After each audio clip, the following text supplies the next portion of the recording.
United 256, wind 0108, where we run right to takeoff. Left takeoff 1 right, United 256.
Well, aloha my friends, and warm welcome to beautiful Honolulu, Hawaii for today's flight, which will take us to Los Angeles in California with long-awaited PMDG B777.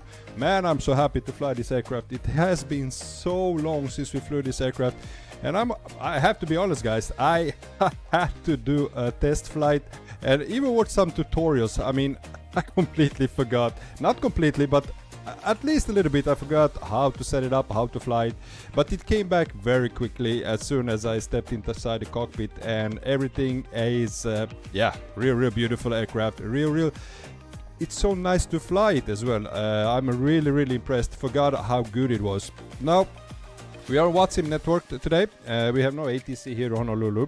We are on real time. It's early morning in Honolulu, Hawaii right now. And we're gonna have a flight time about 5 hours. It's gonna be quite a long stream today, my friends. Anyway, welcome on board, Boeing fan. What's up, Bronco? It's 777 time after a long time. Yes, it is, man. Indeed it is. And let's jump inside the aircraft and start this beautiful flight, which will take us, as we said, to Los Angeles, California. I really hope you had a great weekend. At least this Saturday, still one Sunday left of the weekend. And let me just turn up the volume of the simulator. There we go. Scenery I have. The scenery is Flight Simulator 2020 scenery. There is no Flight Simulator 2024 scenery for Honolulu, Hawaii. I own it through INI Builds, INI store. I think it's INI Builds Honolulu, Hawaii, which I was able to import here to Flight Simulator 2024, and it looks really good. To be Flight Simulator 2020 scenery, it actually looks very good. Alright, let's start up the aircraft, let's prepare, and let's go to Los Angeles. And Nathan Kneisek, hey Nathan, welcome aboard, happy to see you, my friend. So, start up with the battery on. Give it a little moment, and we're gonna start external power, primary and secondary. In-flight entertainment on, cabin utility on, Adiro goes on. So we are finished with that one. Now let's turn on the emergency lights and close the guard. Window heat goes on. Now we can start this, to make it a little quick, we can start up the hydraulic as well. Put that to auto. Seatbelt sign, I'm gonna set to auto. And that's it for now.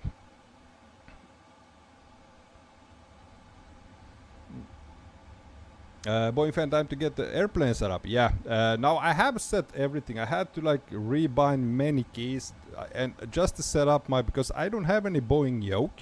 I'm flying with my Trustmaster Airbus side stick as well as quadrant. It was a little bit fiddly to get it around and get everything fixed how it should be. Nathan, what is this aircraft? This is PMDG Boeing 777, my friend. We can actually take a peek both at the aircraft and the beautiful sceneries. This airport is so beautiful, located here on the island of Hawaii. City of Honolulu, you can even see a beautiful cruise ship. And as I said, it's early morning. We're gonna have clear weather both on departure and on landing, as it seems on the weather reports. Let's request data from SimBrief. Boeing man, are these the new sounds on the 777? Are there new sounds on 777? PMDG Boeing 777-300? Yes, indeed, it is. Okay, let's check the weather. There we go. We can start now. I had been trying for this gate, and I have seemed to be like, let's start the boarding.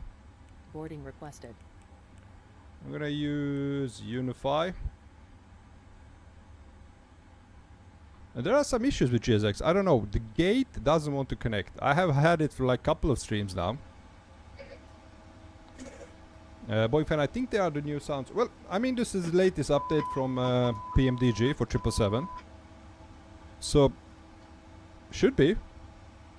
As I said, the gate is not working for some reason. I don't know why is that. At least we can load the cargo. There are no passenger stairs. You will not see passengers visually. We don't want to connect the tug right now. This way. Okay, let's set up the aircraft. Now, let's check the weather first. We have wind of 040, 11 knots. We'll be departing for runway 08 right, and QNH altimeter is 3003.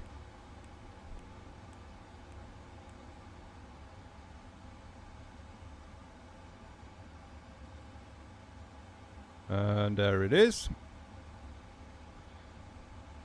Let's get down into FMC. Now, first of all,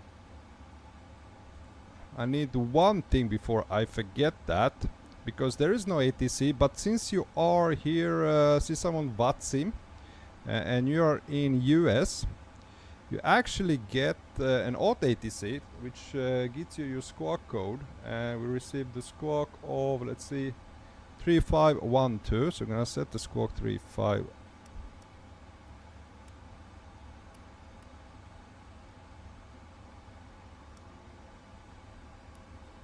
There it is. Everything is set as it should be. Perfect. Now let's go down to FMC. Pausing it. And we are at Papa Hotel November Lima. That's our airport. And as it say, it's as it should be. We are at gate Echo 9. Not in database. Okay. Then we're gonna go with this. Our last position. Set it there.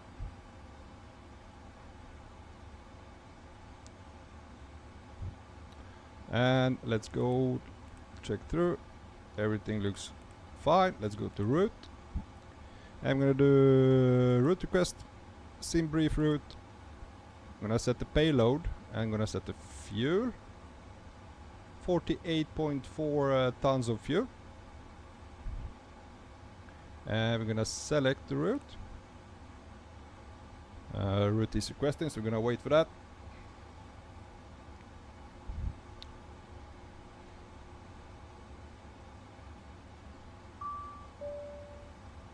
Okay, route uplink is ready, so we can load it up.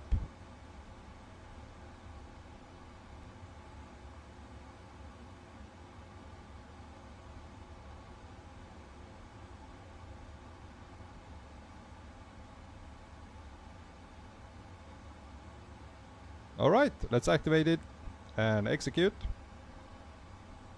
Runway for departure 08 right.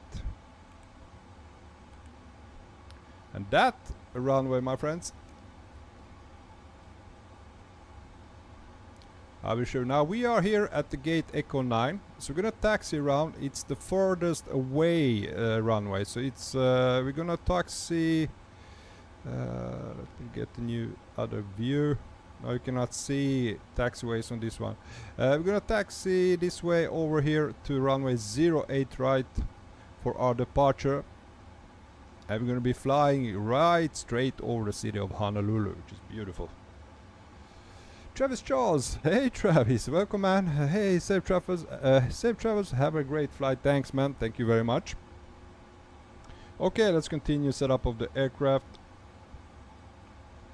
Let's go to, let me see, clear that out. Wind data is ready, so we're gonna go to route data and load the wind data.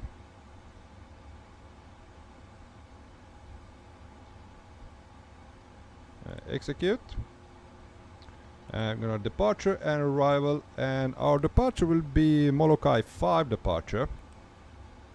Runway 08 right, and transition is Cardi transition. Execute.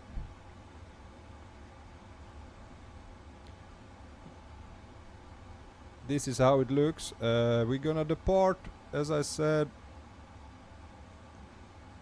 runway 08 right, which is over here, and this we're gonna just depart following the runway heading. Then it's gonna be a right turn, joining on the Molokai here, VOR, turning left over Blush over to Cody and continue out of the Hawaiian Islands over to Los Angeles.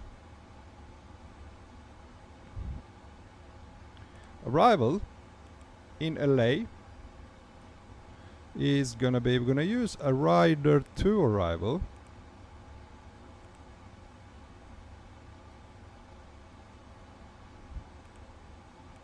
Rider 2. I'm gonna land on a runway 24 right. And we're gonna use ESA transition. Execute. And this is our arrival into Los Angeles.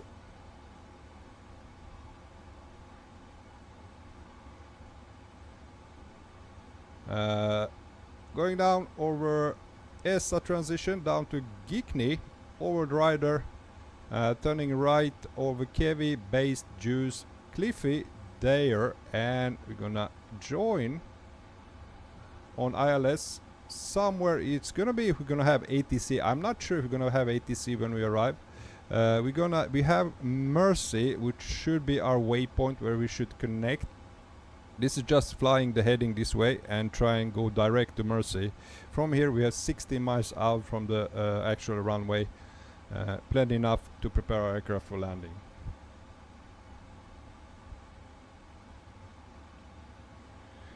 Let's set the forecast for our landing, and it's gonna load it in.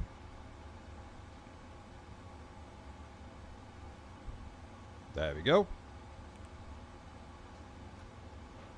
Now let's check our flight plan, my friends.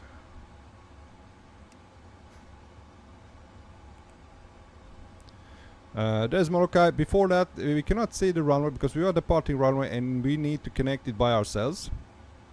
So they're only like flying runway heading, which is 079. We're gonna set that later, and just turn right, direct to Molokai, continue, and let's see how that works.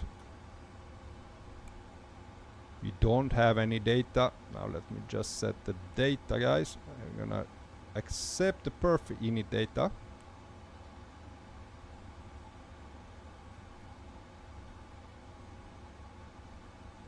Boeing fan, we're setting our arrival now or at cruise. Now we are setting our arrival how it looks now. Now it might change when we get closer to Los Angeles, but we have to have the complete plan before we take off from the airport. So we have our arrival and our planned runway, which we're gonna land at in Los Angeles.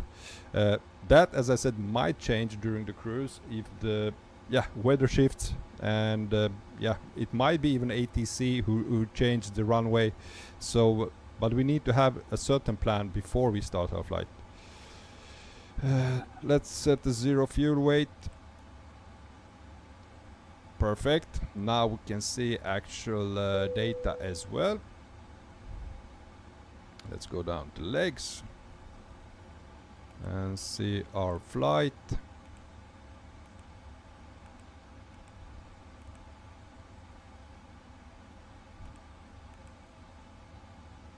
We're gonna clear out. No, doesn't. We are not in Airbus. This is how we do in Boeing. We just move that up.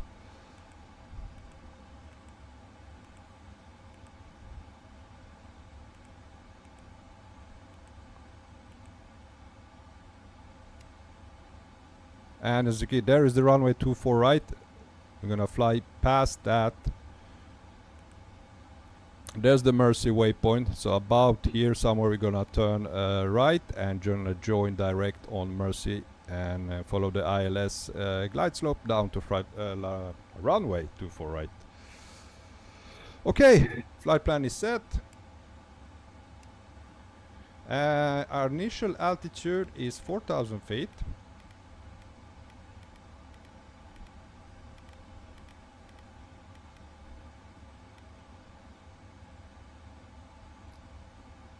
Double check the runway heading. 08 right is 17 heading 79. That's it. I think. Oh, it's loud.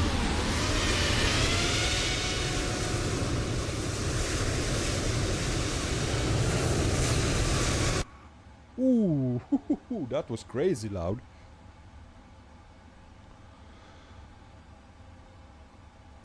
Now it seems that... Have we finished loading up? Yeah, the doors are still open. Cargo is loaded, so we're gonna close the doors. Door management, and let's close cargo doors.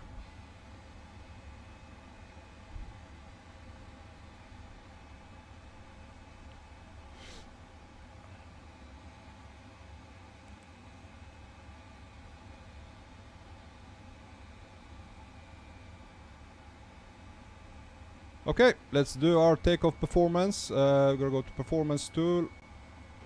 We're gonna go import from OFP. Runway is 08 right. It's imported from aircraft.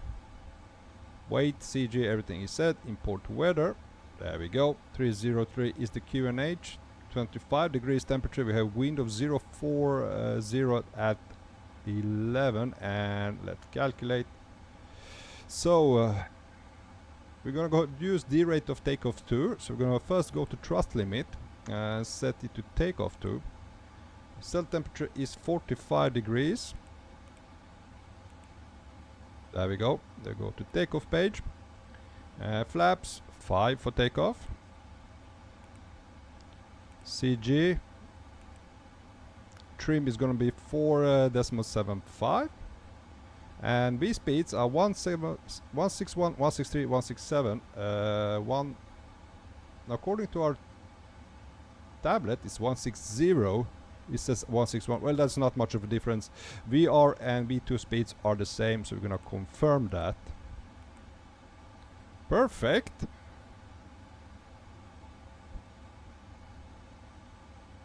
Flight directors goes on.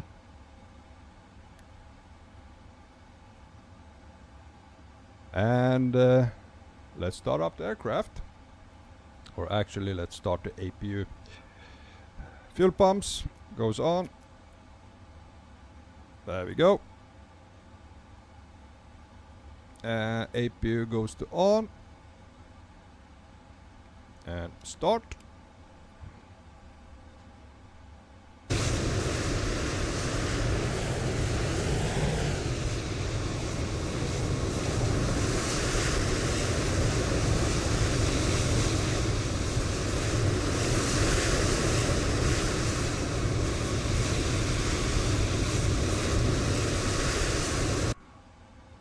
There's no point. I was actually trying to let's hear the APU starting up, but there's no point. I mean, man, the outside is loud.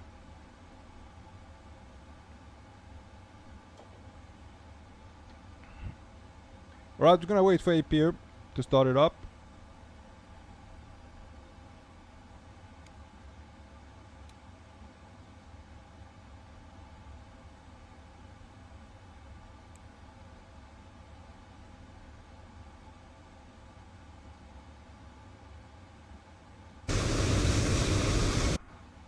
Too loud. We're gonna set our, let's see, V2 was 167, so we're gonna set that.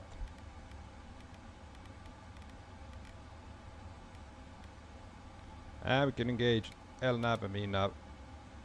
Perfect. APU is running. Now we can switch to the primary. External power has been switched off, so we can switch off the secondary. Also might want to tune in to 122.8.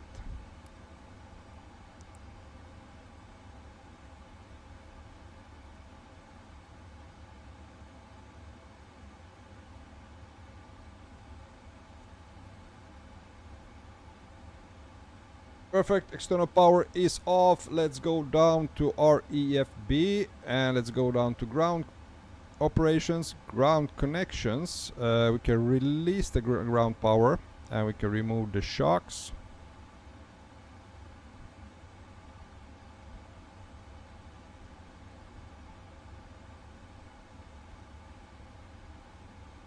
What happened to my map? There we go. Departure. Can we see airport? There is airport information. Perfect.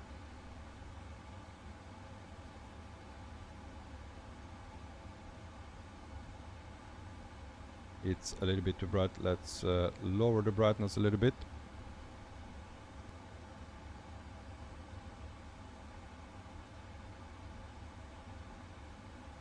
There we go, much better. Okay guys, we are ready for push and start. Everything is clear out. Ground equipment is gone.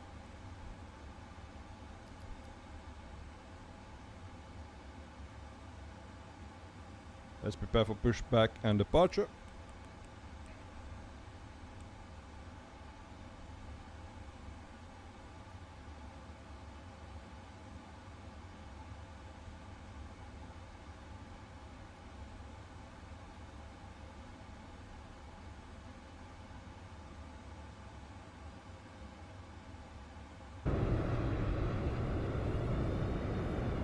Hello, Captain. We are ready for pushback.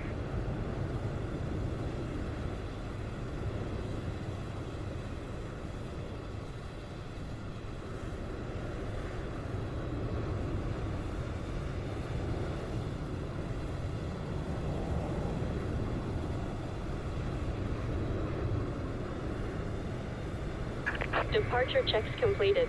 Bypass pin inserted.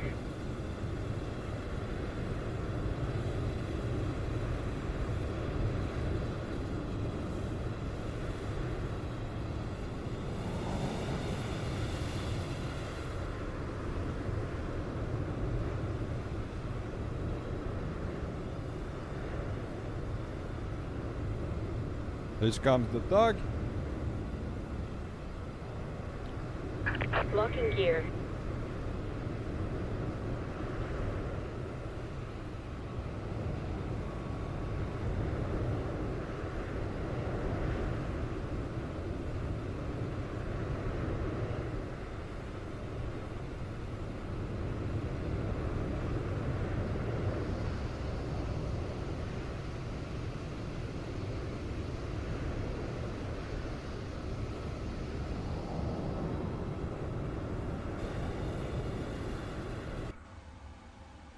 Okay, our push is gonna be facing west on Zulu. Release parking brakes.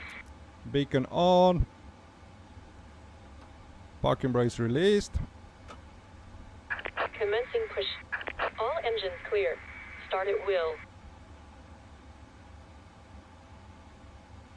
Let's start right engine.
Okay, we have good engine start on the right engine. Let's start the left engine.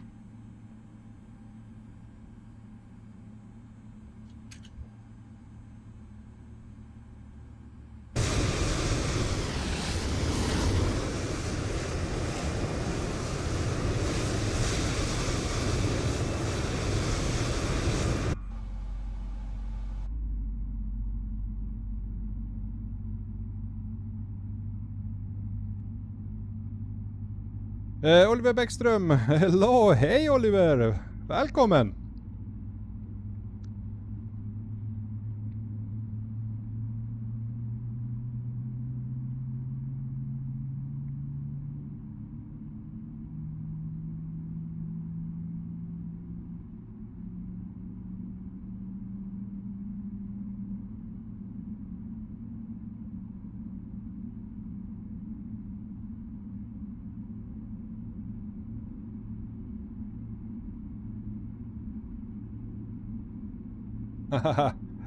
Yeah, exactly. He said came just in the right moment. Exactly, man. Okay, both engines are running beautifully. We can switch off the APU. Parking brake set. Unlocking gear.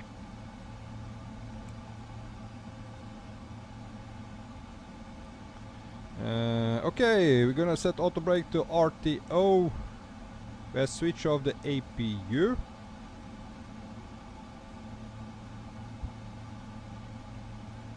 Everything is set. Takeoff speed, heading and altitude is set. Terrain is on. Auto brake is set to RTO. Setting flaps 5.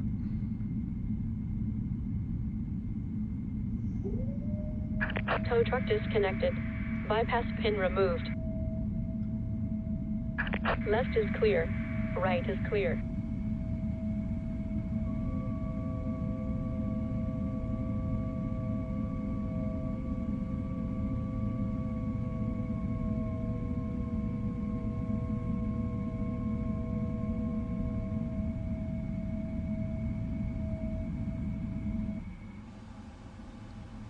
Flaps 5 set. Trim 4.75. Let's set that.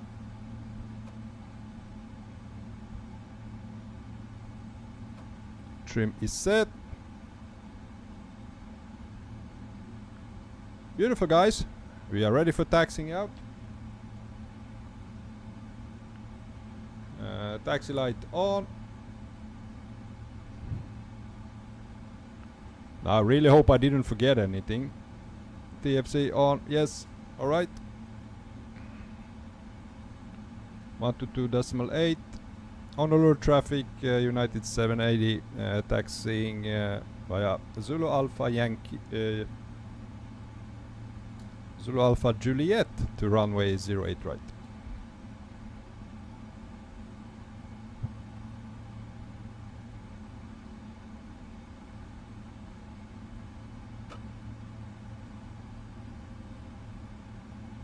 One more thing we need to do.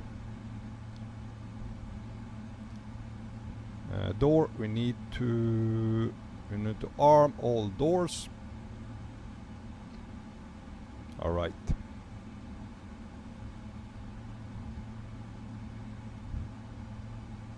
Let's start taxiing.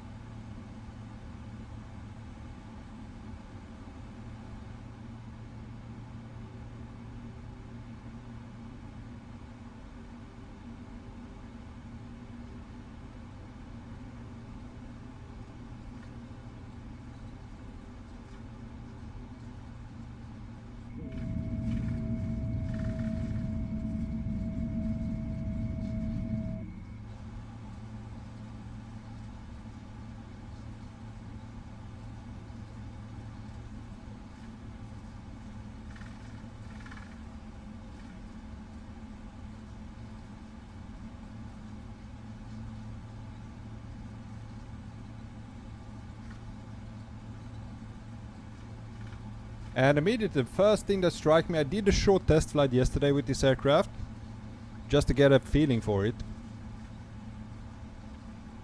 It's so good on ground handling, guys. Taxiing this aircraft feels just incredible. It's so good. Probably the best aircraft to taxi with, I would say. Ollie, great quality you got. Thanks, man. Thank you. Glad you enjoyed the stream quality. We actually did an upgrade. This is just merely my second stream with my newly rebuilt PC with the new CPU, as well with a motherboard, new RAM, and new case as well. And man, I have incredible performance right now.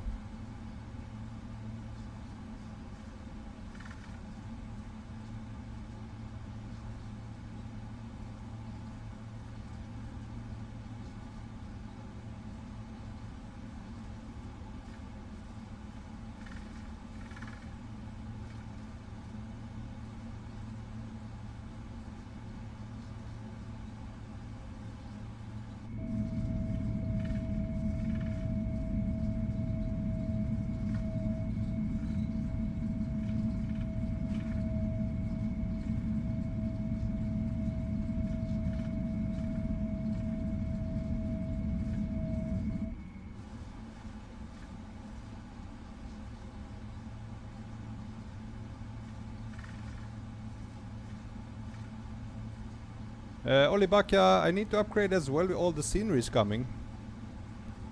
What I noticed, I did have an older CPU before. It's incredible upgrade for me at least. This simulator really loves hardware. You really need to have top-notch hardware to be able to enjoy the graphics it can provide. Other than that, yeah, the most important thing I think is that you have a GPU with slots of VRAM. At the moment, the VRAM is it's using a lot of VRAM, guys. I still can't fly. It's A350 with cabin. It's impossible. I have RTX 4090 with 24 gigabytes of VRAM, and it uses all of it.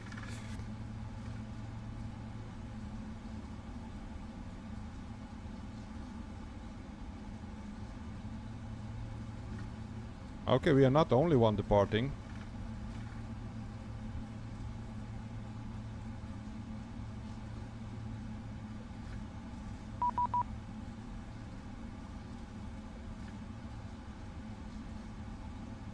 Oh, we have ground online. Honolulu ground 121.9. Okay, let's tune in.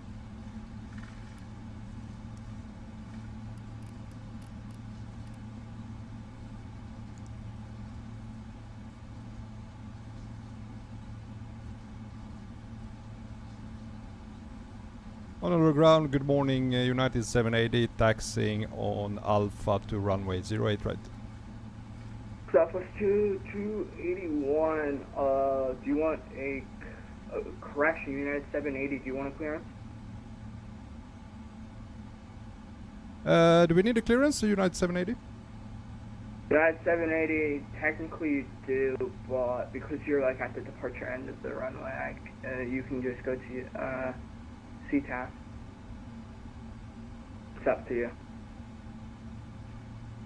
Well, since we are already on taxiing, I think you have our flight plan, so we can just continue without the clearance.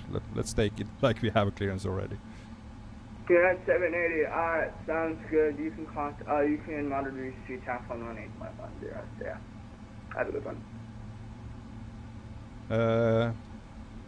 Which frequency do we switch to? 118.10 CTAF until first waypoint, then monitor Unicom on 2.8. Yeah. Alright, switching over to CTAF 118.18, United 780. United 780, 118.10. 118.10, United 780. Thank you. Bye bye. No problem. See ya. 1 1. And ground Delta was at 12 Quebec. We're holding short 8 left. We're going to depart 8 left. Fully ready. Delta Quebec.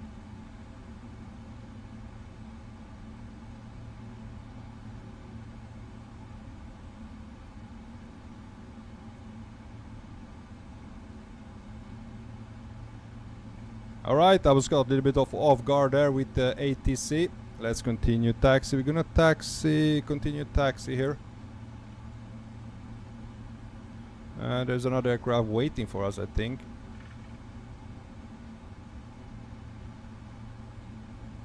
Gonna cross the runway 08 left, continue straight forward to runway 08 right.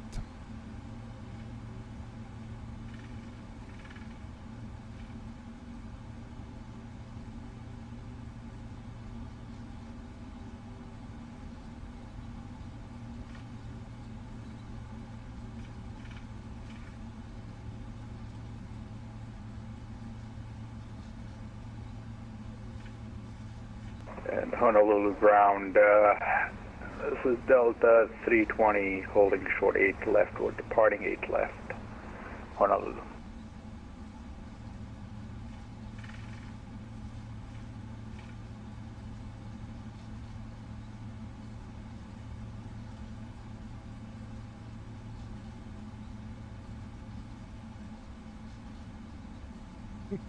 Holy buck, I got the 370 and it can barely breathe. Well, I don't think it's so suitable to fly a simulator with that one. At least not Flight Simulator 2024.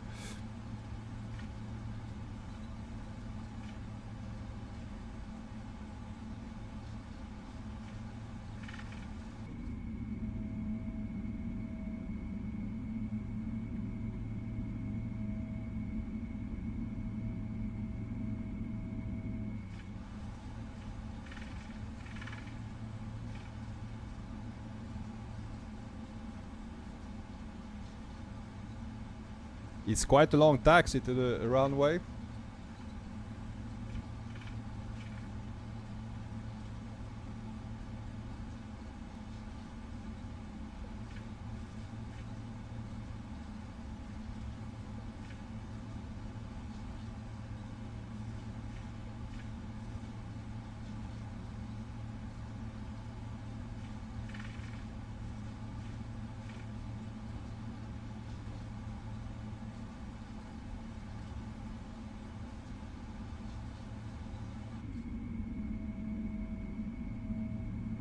Holy shit, that's sunrise. I actually need sunglasses sitting in front of my monitor. It's so bright.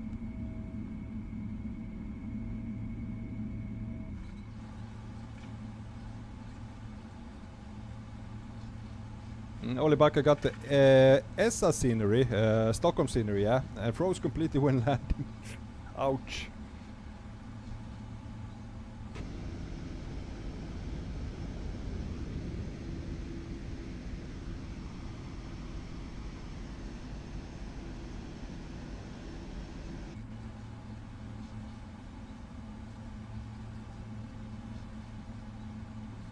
Okay, we don't have anyone for landing. No, nobody departing. There's one aircraft depart on 08 left.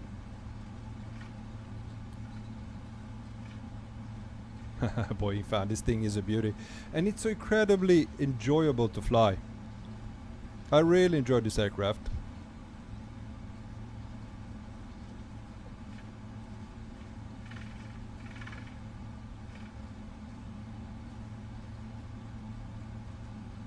Honolulu traffic, United 780, lining up runway 08 right for departure.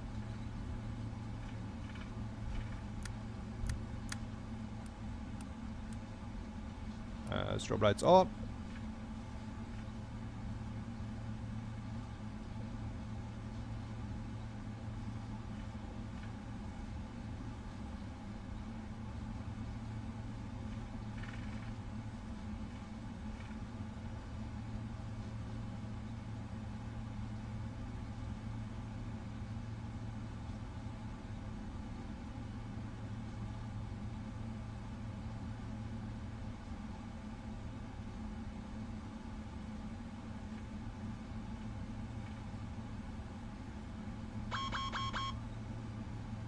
That's the warning because we didn't use the checklist.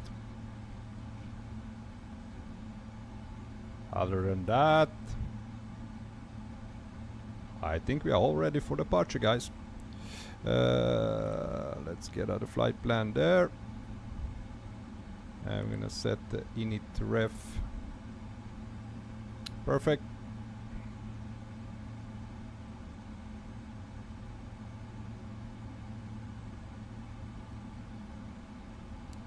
Clock. Let's go.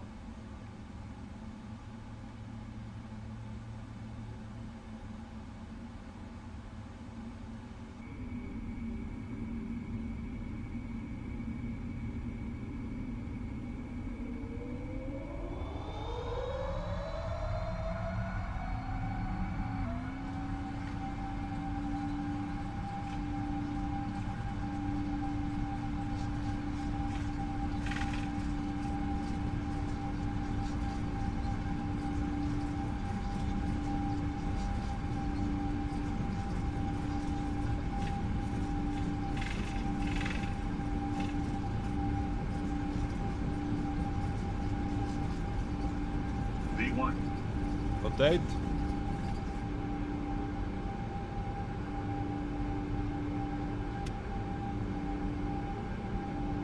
Positive climb, gear up. Oh, it's so incredibly to fly. Oh, it's so good.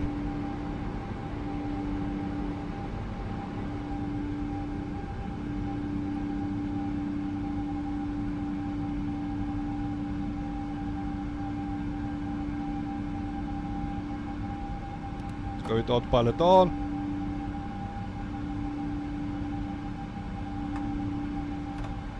And we need to go immediate to direct to Molokai.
Boy man, that was a good takeoff. That was so smooth. I really love how it handles. I really love how it handles this aircraft. It feels so good in the hands, hand flying it.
Okay, we can switch to 122.8 now.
Boeing man, I'm gonna be back soon as I'm gonna be spotting a 757 going out. Alright, see you later, man.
Oh, Paul Major, hey!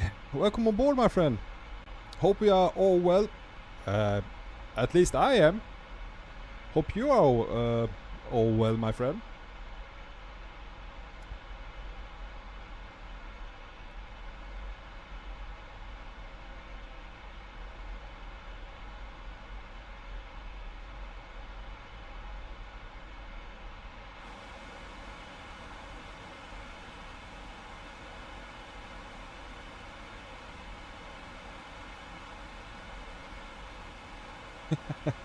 Pomage, all good and hot and sunny.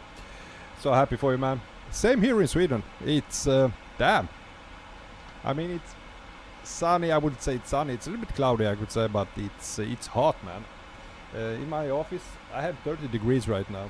Fan is at full speed. Sweating like hell here, sitting at my desk.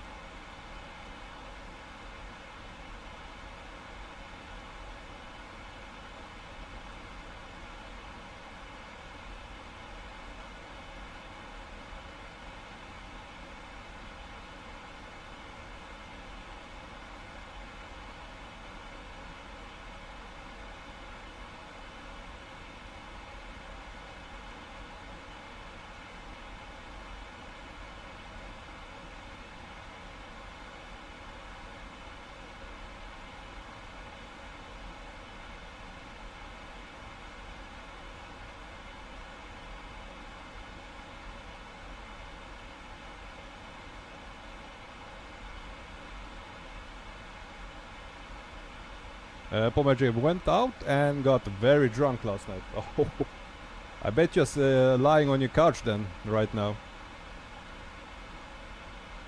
At least I hope you had fun.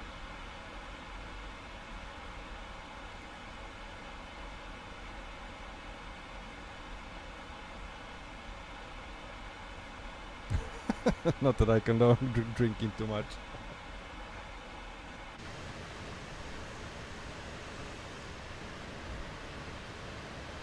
Oh, this 777 is so beautiful.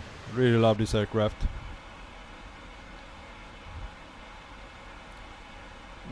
Pomage just sat at the kitchen table watching it. Oh, okay.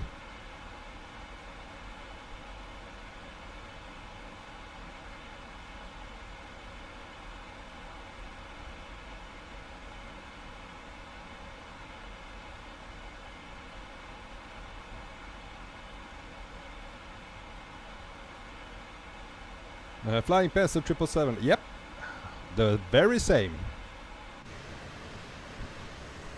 A long, long aircraft.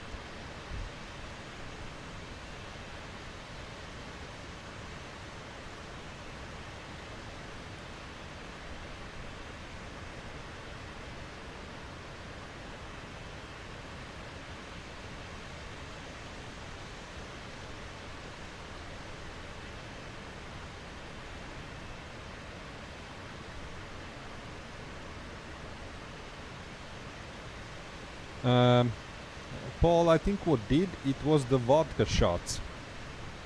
Well, man, when you go shots, yeah, it usually are the shots, man. And 4 pints of lager. Oh my god. But it's usually the shots, man, that get you. That's the thing. And a bottle of red. Holy shit, man. 4 pints, a bottle of red, and vodka shots. Okay. Now I get... How do you feel today?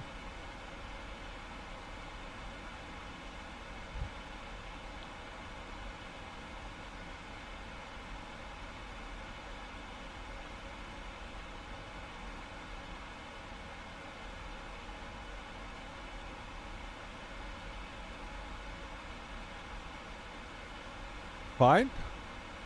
You're a tough British man, my friend.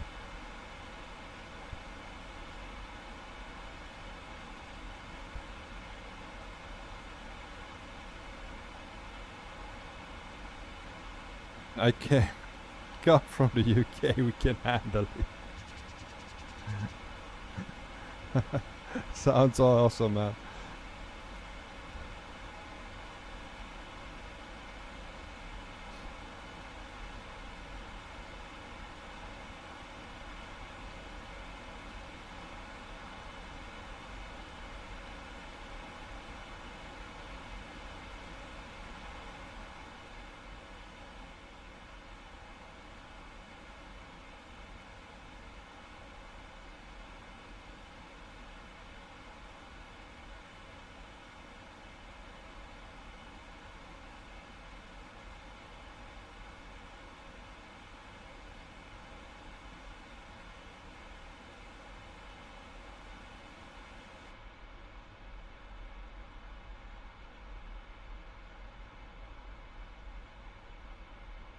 Pomager looking forward to landing at LA. Same here, man.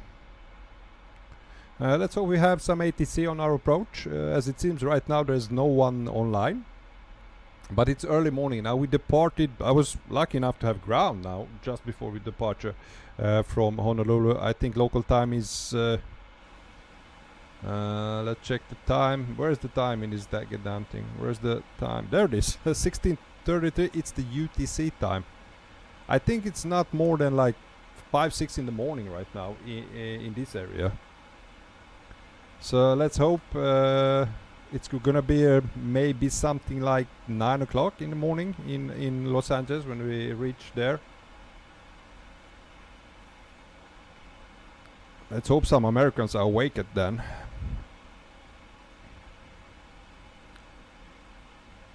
Alright, we reach our cruising altitude. We are at flight level 350.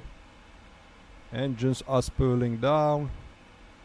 We are doing a speed of 529 knots. We have a tailwind of 36, which is helping us. And we should reach LA. Let's see, route data. We should be landing at 2056 Zulu time.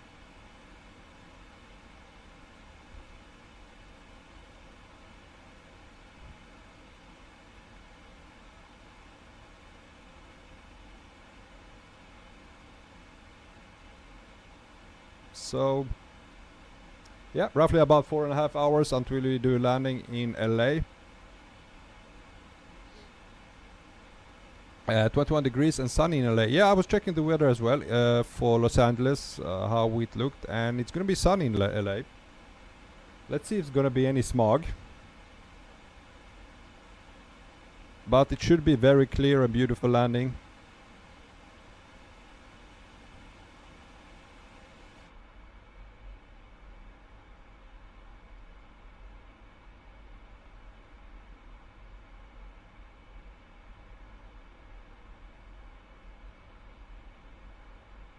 And we have a long way to go.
My man, Froome, good evening. Or good morning if you are in North America as we are right now. It's early morning here. It's evening in Europe. How are you, my friend?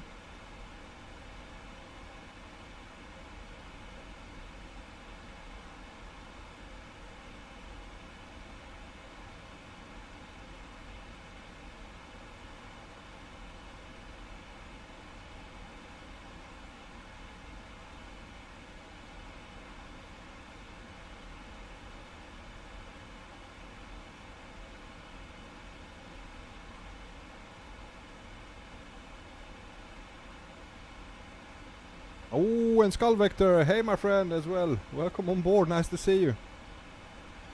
From Sam, I'm doing well, trying not to melt. I think it's like all over Europe now, right now. It's incredible heat. I wouldn't say it's incredible heat in Sweden. I mean, we are, what do we have, 22 degrees? But it's somehow very, I don't know, maybe because I'm sitting in my small office space and it's 30 degrees where I am right now. My new PC produces heat like, well, let me say it like this. I'm not gonna need any other heating this winter than my PC.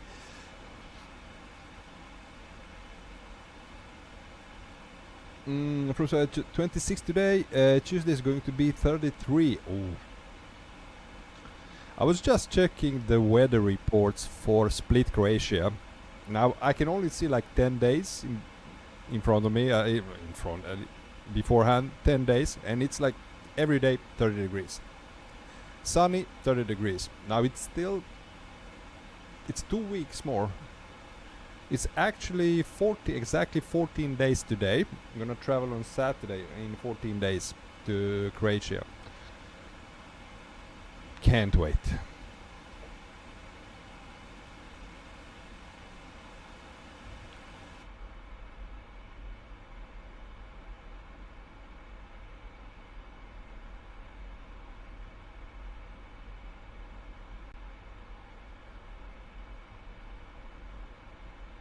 Nice beer and cevapi. Oh, you bet I'm gonna eat beer, cevapi, and every morning burek. That's also so good.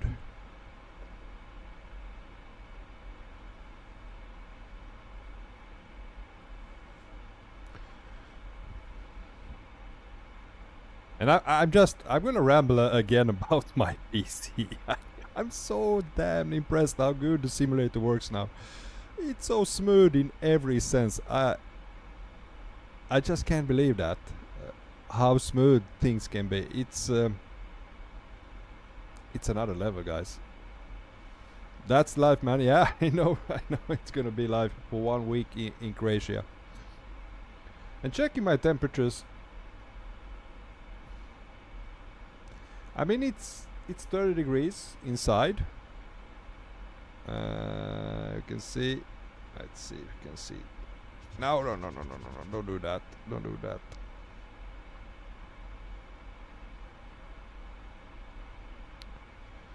It's right now sitting in a room. It's 30 degrees. I have a fan next to me just to keep me cool.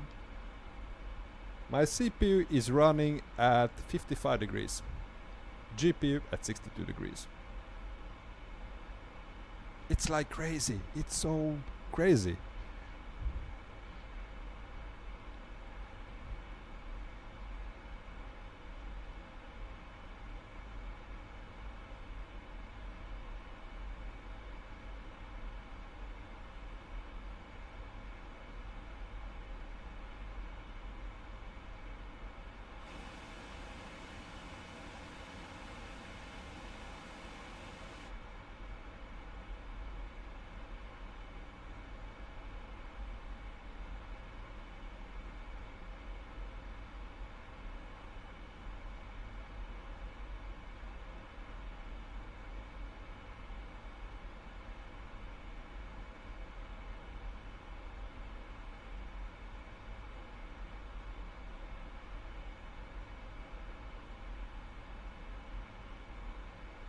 And also about flying PMDG again, which was like it must have been like 7 months ago, even more. We are now on the end of June. This simulator was released in November last year. It must be like 8 months or so since I flew PMDG. And been flying Airbus so much that I had to check tutorials. I had to go into YouTube yesterday, watch some tutorials, how to start it up, to prepare the FMC. And as I watched it, it all came back. You know, it isn't that difficult if you have done it already, but I had to refresh my memory because it has been so long. And also the different approaches you can use. I mean, that's the crazy thing about the Boeings. You can use so many different descent, how you descent your aircraft. Some of the I was watching a tour of a 320 sim pilot. He's actually a Boeing pilot now, and watched the tutorial about different descents, and it's crazy. It's crazy amount of different variations you can use for descent aircraft, the Boeing aircraft. And hello, cliff landing, my friend. Evening infidels. There's another old man. Hello, you old geezers.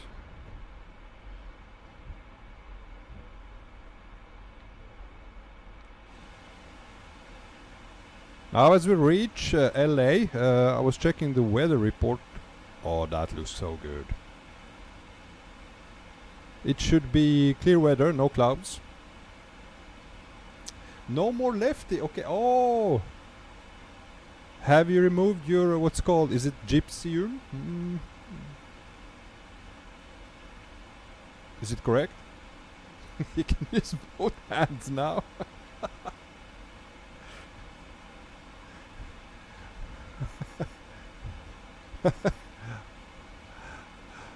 I don't think there is. I don't think it's too.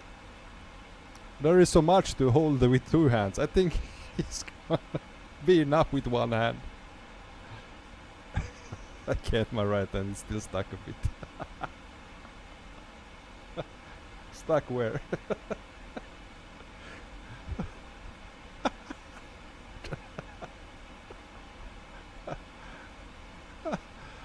Family friendly stream. Yeah. You know what? When you pass a certain age, you just don't care anymore. I just don't care.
Cliff landing well timed to get into 777 as well.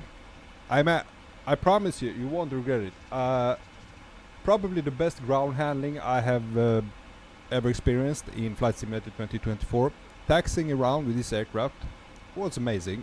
It feels so right, as well as departure. I mean, did a hand flying when I departed. It's so smooth. It's hard to describe, but I really like how it feels. It really is where it should be. There are no delays in anything. It just turns the much you want it to turn, and it's so smooth.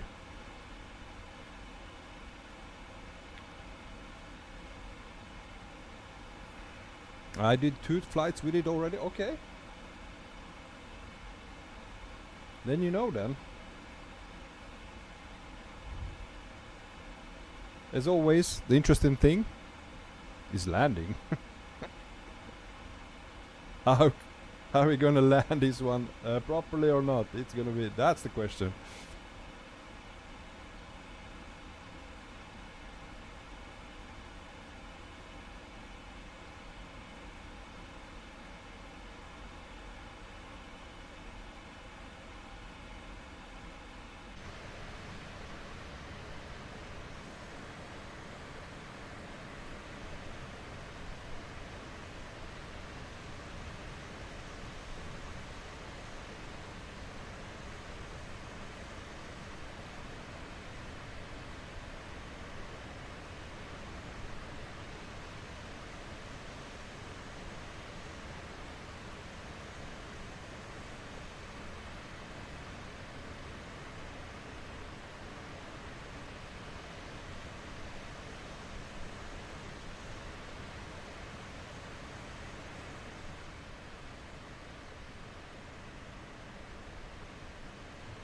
Cliff landing, last landing I did was 159, which for me that's butter. It did float a bit, don't know why.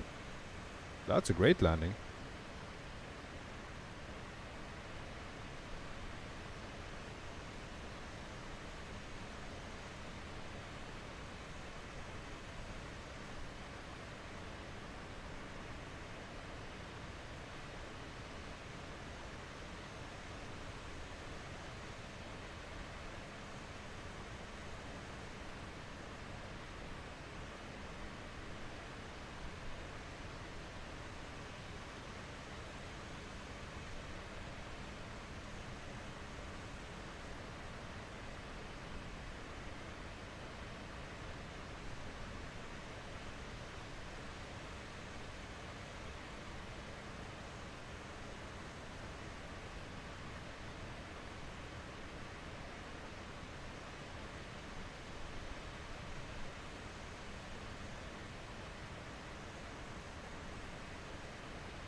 $109 in fact, even better, man. And imagine him doing that with just his left hand. You have been working out that left hand. You have been practicing your left hand.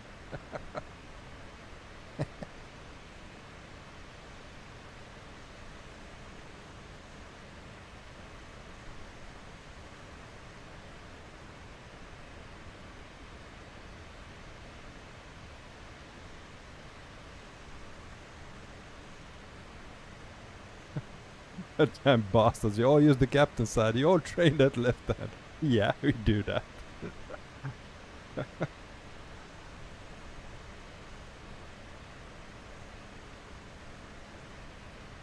To be honest, I tried to sit down in the cockpit once in the first officer seat. It felt weird. I don't know why, because, well, I'm used to flying in captain seat, but I cannot fly in first officer seat.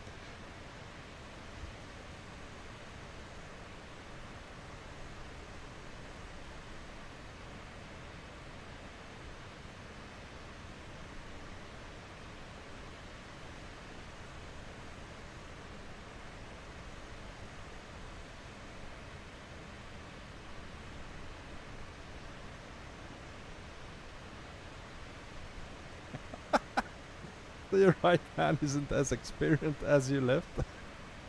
I know. Yeah, you know where the door is.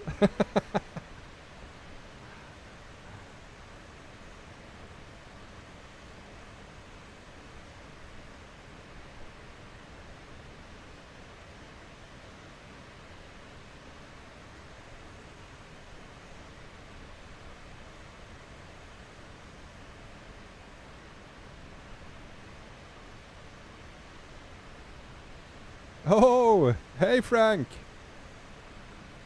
Welcome on board. Nice to see you, man.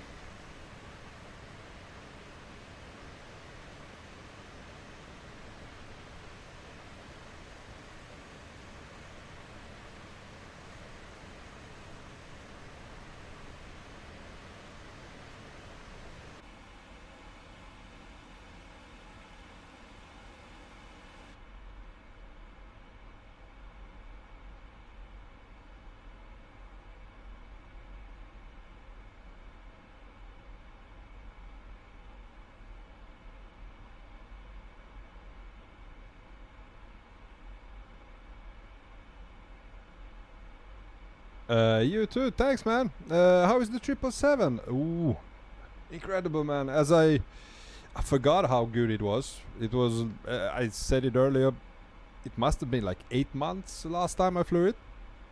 It feels so good to fly it again. It's so good. The only issue I have with this aircraft is to set the window views. Now usually I want to be outside, but there's not possible. Go through the for some reason I cannot go through the windows. I can do that on all other aircrafts, but not this one.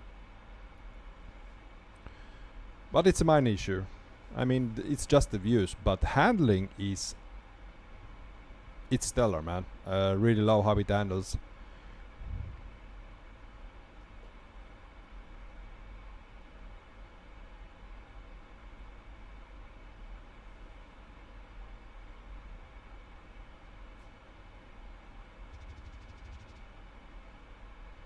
Oh, what is that? Do you see that flickering?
Great view though. Yeah, it's quite okay. I really just want it to be like more outside, but it looks good.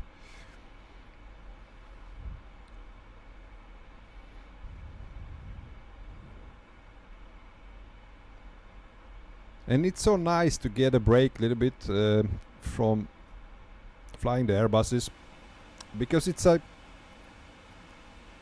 completely different concept of flying. How Boeing thinks about it and how Airbus thinks about it.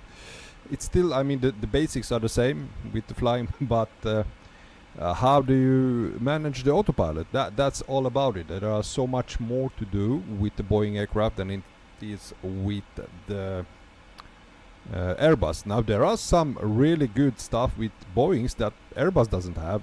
Like, I mean, when you approach the runway with this aircraft, you don't have to do anything. The auto thrust disconnects automatically as soon as you are close to the runway and start flaring. It just, you don't have to touch it, it automatically disconnects. I really love that feature. You can solely focus on getting that on the center line within the touchdown zone.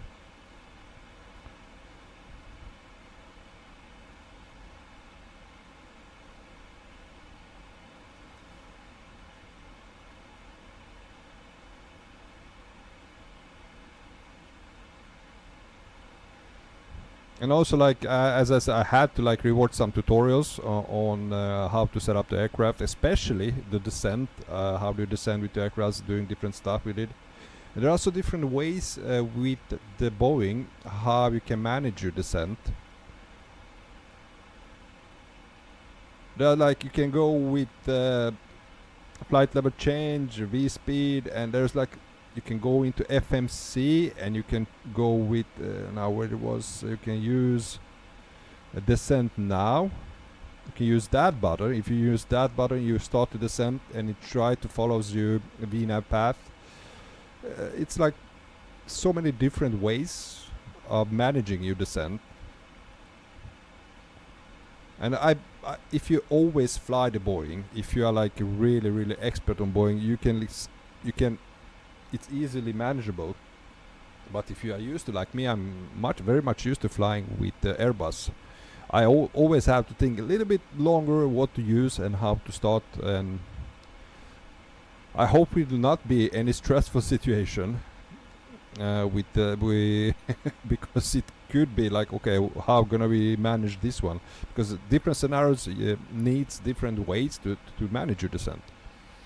Is it worth the price tag? I think so. I think so. Now, I'm not a fan of PMDG's business model, which they charge you with each different variant, like full price. I have 777-300ER, which I bought for Flight Simulator 2020 way back. Got it for free, which is nice. I got it completely for free in Flight Simulator 2024. Now, if I want to use a PMDG 777-200, well, that's an additional $70-80. I mean, it's I think in my it's just too much on the variant. I can accept that they are working on both aircrafts. Of course, they need to be paid. They are business. They're doing. I mean, they're all for business, man. But it could be they could package them together like Phoenix does. I mean, you can buy them separately like in Phoenix, and you can buy all the aircrafts with like one big package. And they could use also the customers who already have the 777-300. Why don't you give them a discount? I think they would sell more aircrafts that way, and it will be more customer friendly. Now it seems, I wouldn't go so far to say it's greedy, because it's still, I understand they are a business, they are in money making business. I mean, they have salaries to pay, but it gets like for each aircraft full price. It's too much in my opinion.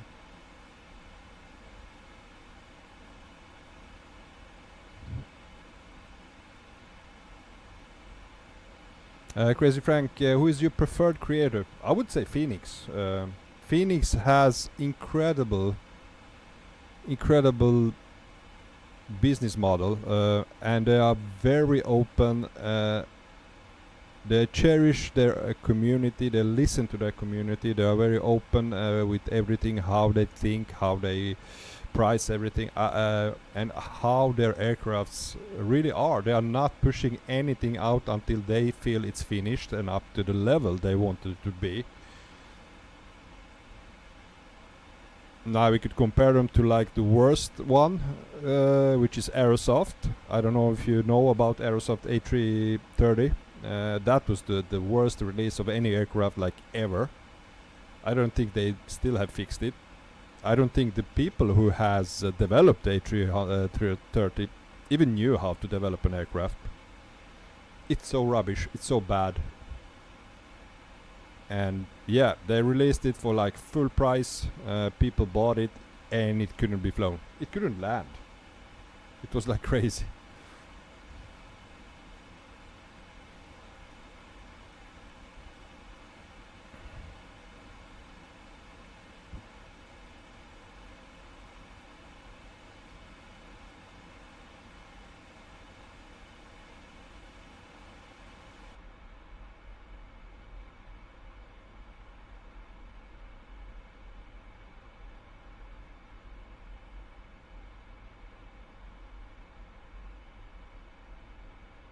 Yeah, from Aerosoft makes Latin VFR looks good. But you know what? I respect Latin VFR because they doesn't charge you that much. They release a price about 20 euros, $20, about between $20-30 for each aircraft, and that is fine. And they are not saying that it's perfect aircraft. Now Aerosoft, on the other hand, they like promote the aircraft. They're like, ooh, look at this, look at that, different videos, different screenshots, building up the hype, and releasing a product that is like, Jesus Christ, so bad.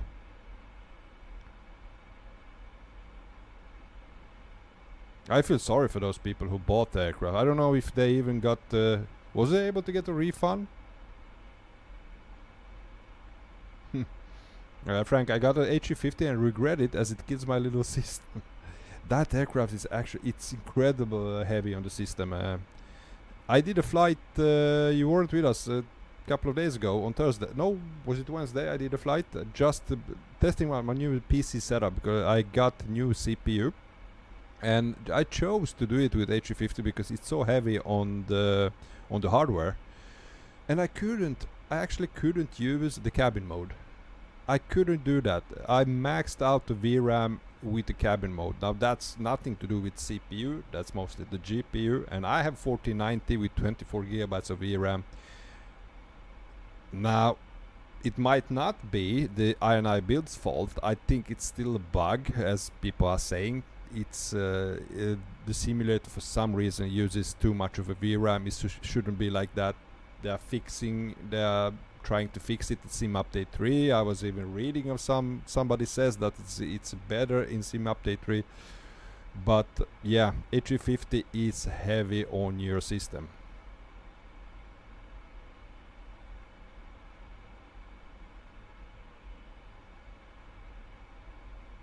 And in the launch, use the reduced texture. You didn't even know that you could choose that. All right.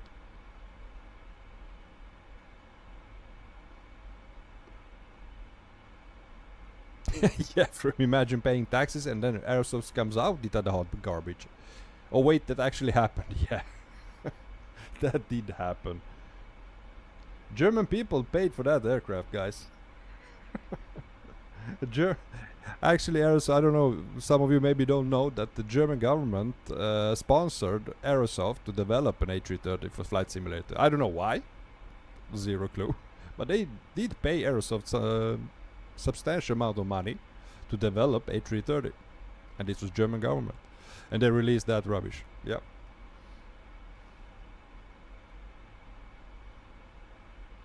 And in a country so proud and strict as Germany, yeah. But also the Aerosoft is not just about aircrafts. I don't know. They have done. I don't think even they released CRJ, right? Wasn't the something with the CRJ as well? It's still not as it should be. Never flown it. Never had an interest in flying CRJ. But there was some. If I can remember correctly, there was some issues with that aircraft as well. They are developing lots of other stuff. They are doing like for. Aren't they doing like for the train simulator games and stuff? Also.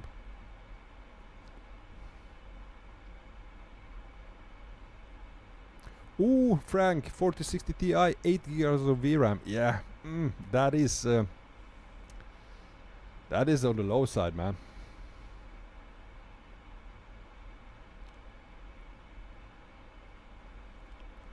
Oli Buck, I can use it without big problems with cabin, and I got 3070.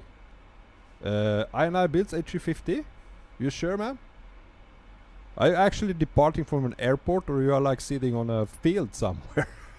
On an island? With no textures, no nothing. Let me guess, it's maybe in the desert.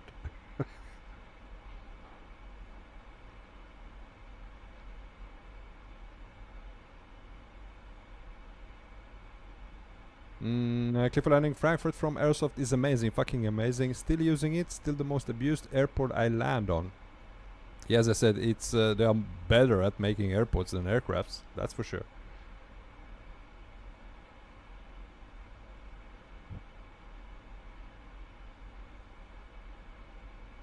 Frank, I'm still waiting for my CRJs to come to the marketplace, as I got both from the 2020 marketplace. But you seem like you are using the CRJs. How are they? Are they good aircrafts? Olibak, I'm getting worse performance with Phoenix A320. That's strange, man. That's really strange. I get in like exceptional performance with A320 with the Phoenix.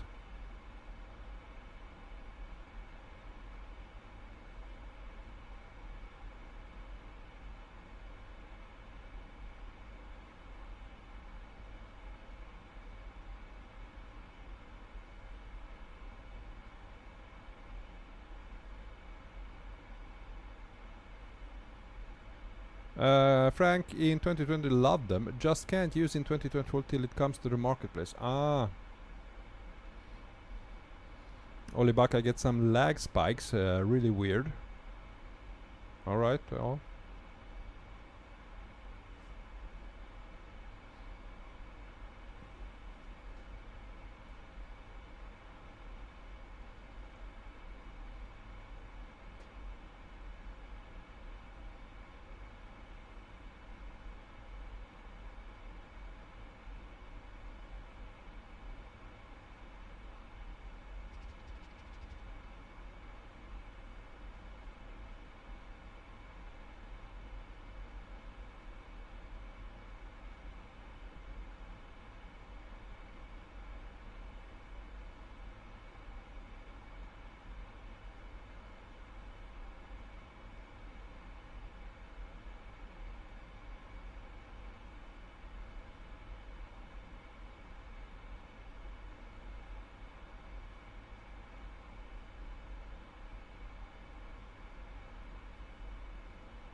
Frank, did you guys know that engine right there is the same diameter as a B737 fuselage?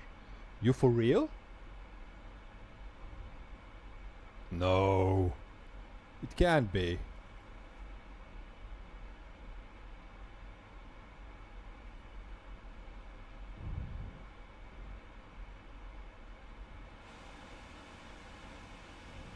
You heard that too? Are they so huge?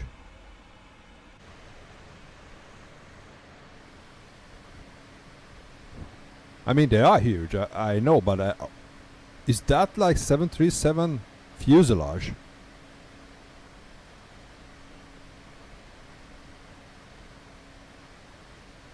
Holy crap, didn't know that.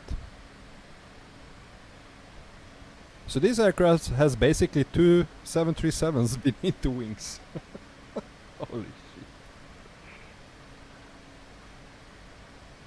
shit. You need to see it in comparison, yeah.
I really like with the liveries which are provided by the PMDG that it's actually, they look used. There is wear and tear on them, look at that, you can see how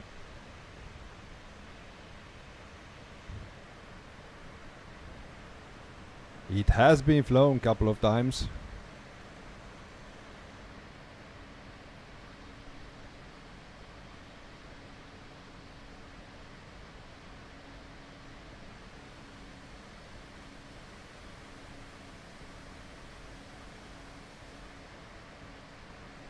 Beautiful.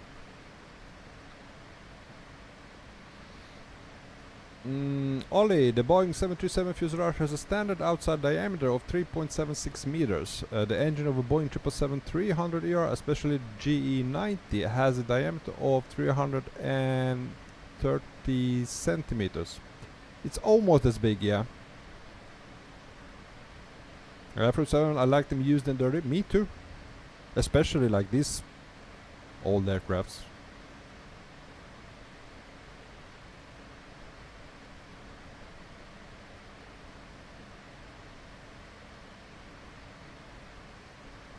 We're still talking about planes.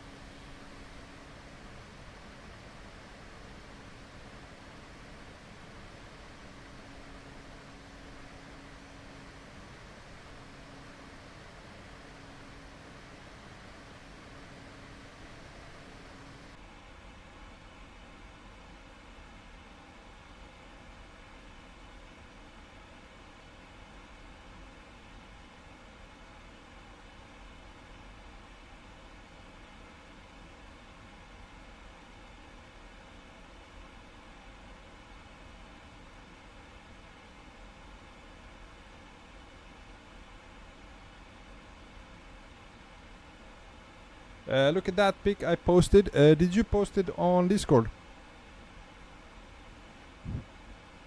Let's start up the Discord.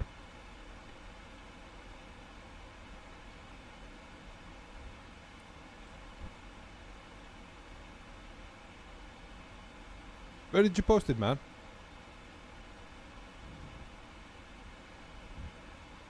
In here. Okay, let's see.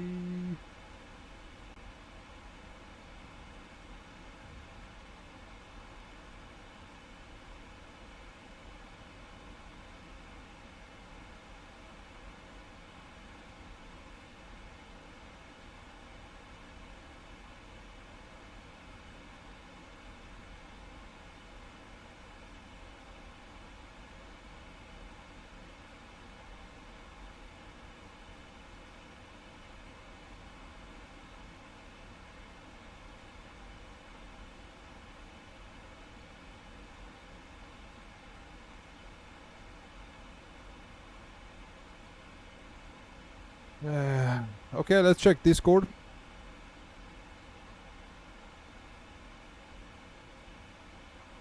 Oh, hey Frank. I thought you were a member of the Discord. Welcome, man.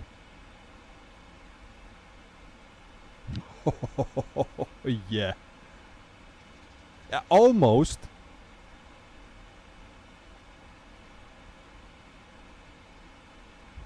Yeah, I mean it's slightly bigger, but almost can fit inside.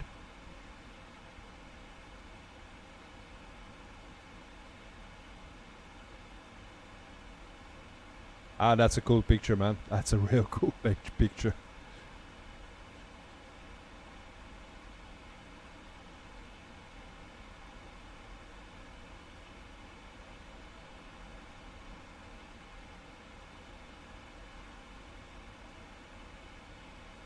Still big engines though, yeah. They are really big, man.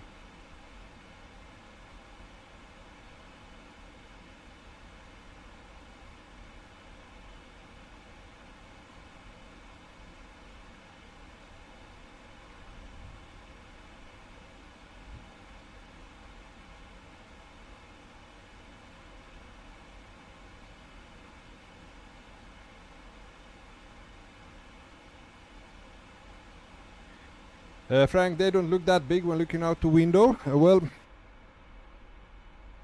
everything is relative now. Yeah, they look huge. But since, you know, the simulator zooms out, now if I zoom out this aircraft, let's say I would be flying 737 instead. I mean, the aircraft would be fit the screen exactly like this one, so you don't get that feeling that how huge it is. You almost have to have it on the ground, like see when there is like ground crew walking around, and you can see it's like they are so tiny beneath. So that's getting like that it's so huge. You almost like have to be very zoomed in.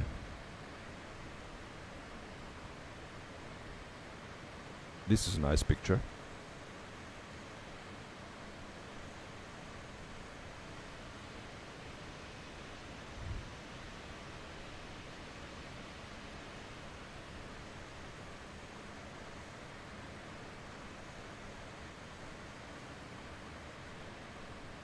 Yeah, it's incredibly cool aircraft though. Really love 777. That 777 was starting intensely at the 737 APU, staring intensely, yeah.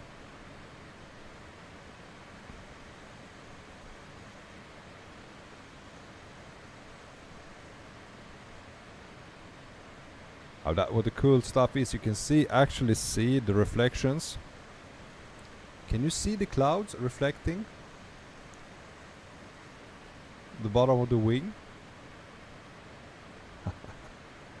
So much detail.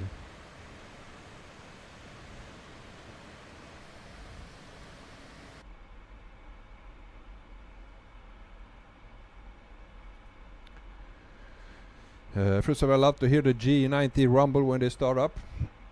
They sound great, man.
Frank, just wait till they put those new Rolls-Royce Ultrafam. So they are planning to just put a new engine, Rolls-Royce engines on the 777. Are they like the new developed engines?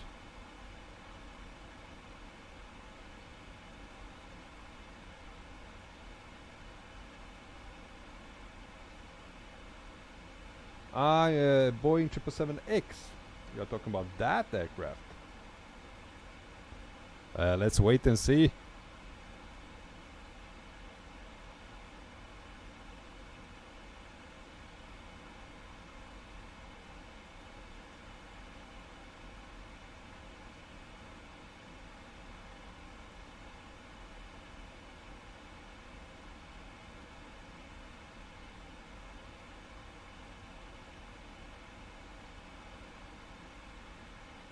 GTA 6 before 777X. Yeah.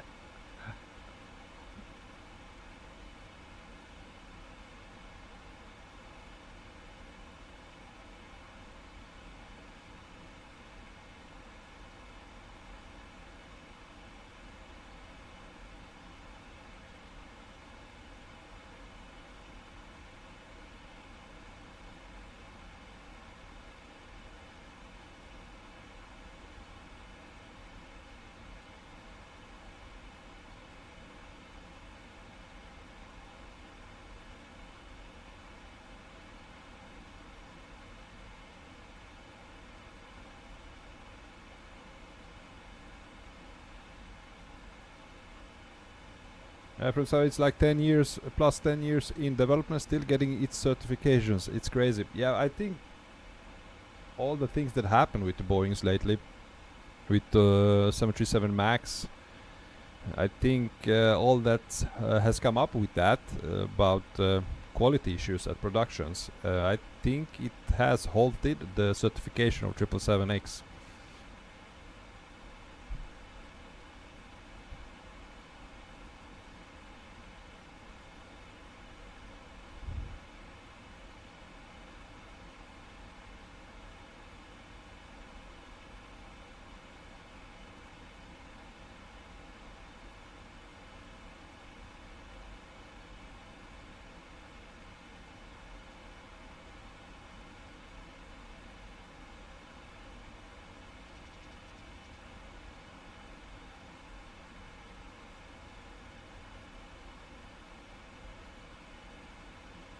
From saying while they are fixing all the airplane issues, they can also fix their management issues while they are at it. I believe it's getting taken care of since the hearing in the Congress, or was it the Senate hearing? Maybe yes, it was Senate hearing. It was, I think the last CEO, Boeing CEO, he was fired. There's the new CEO in Boeing now.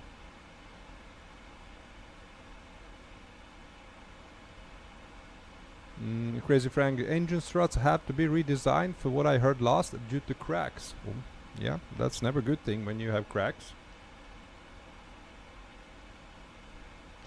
Now imagine, guys, imagine how much money they are bleeding. How much money that company lost.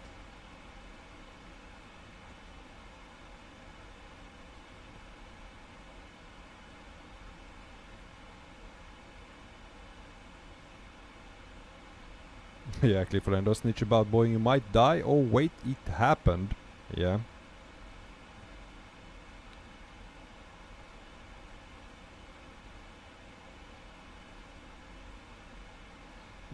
Oli, these VATSIM courses take so long time. Are you about to start flying on VATSIM? I don't even remember what you had to do. I know you had to like answer a couple of questions, do like a test,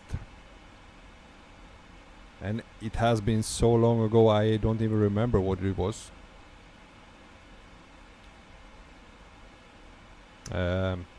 Frank, Airbus is killing it, yeah.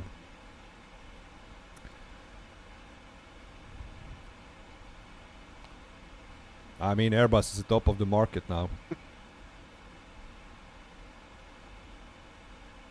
But that's what happens when like it's before. I mean, the Boeing, it was so respected, it was so good company, they make such a good aircrafts back in the days. I mean, it was all about people, it was all about making good aircrafts, and that was the priority. The safest, best aircrafts in the world.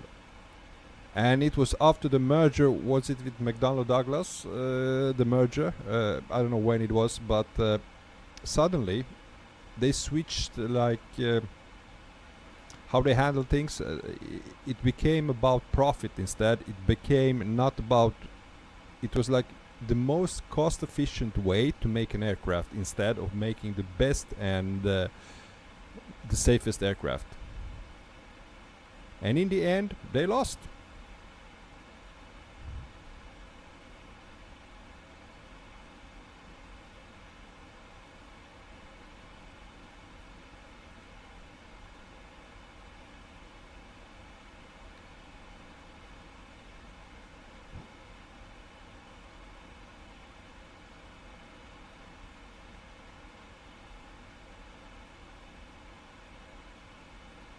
Why did they give us a Boeing 747 as a new Air Force One when it'd be so much better as an A380 instead? Well, since, I mean, no matter if the... It's basically because Boeing is an American company, man. That's only it. Doesn't matter how, if like A380 is like 10 times better than a 747. It's still gonna be 747. It's American government and it's American company. They are gonna go with Boeing.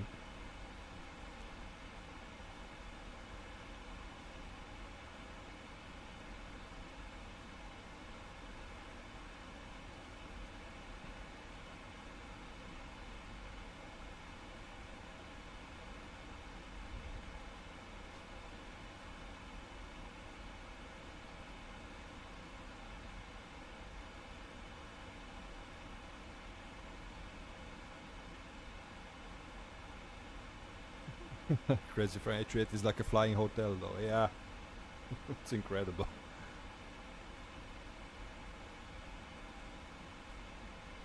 A flying apartment. Just a couple of minutes guys, short break. I will be right back.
Right guys, I'm back.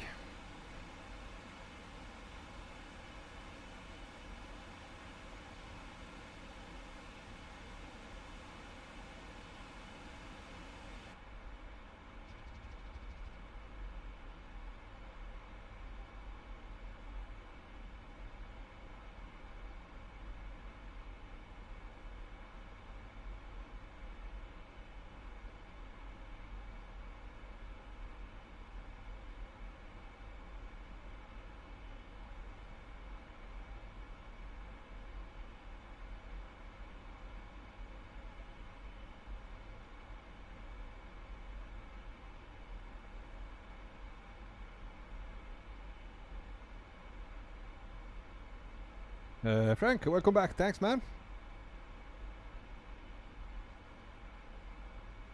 Frank, I wish I would never land just in air refueling. Only land for maintenance and things as such. As for the girls, I will have purchased when they piss me off. Yeah.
Plimpy, are you still here? If you are, then is the Aerosoft Frankfurt Airport available for Flight Simulator 24? Because I had before the free version from Orbex, the Frankfurt, I don't know, can't remember who made it. But since I deleted, I reinstalled new Windows, Windows 11, all my files, which I forgot to copy. There was like airports, and that airport as well for Frankfurt, it was deleted. You're on low volume. What is it with Frankfurt? Yeah, I'm asking if the Aerosoft Frankfurt is available for Flight Simulator 24.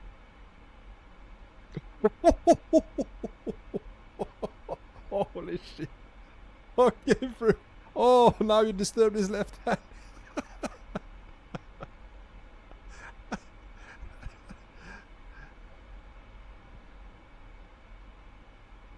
Aerosoft ADDF, it works in Microsoft Flight Simulator 24. Nice. Frank, I posted a new pic of engine size between the Boeing 737 and 777. Clifford, just a few Lufthansa signs are busted on some buildings, but it works fine. I use it since day one. Alright. Let's see what Frank posted.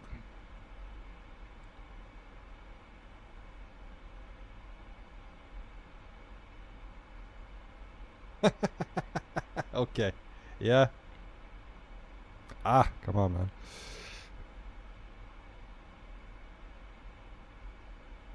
Ah, it doesn't get bigger than that. But yeah, you can clearly see the difference, man. But this picture tells everything. This is like 737 in front of 777. It's... yeah.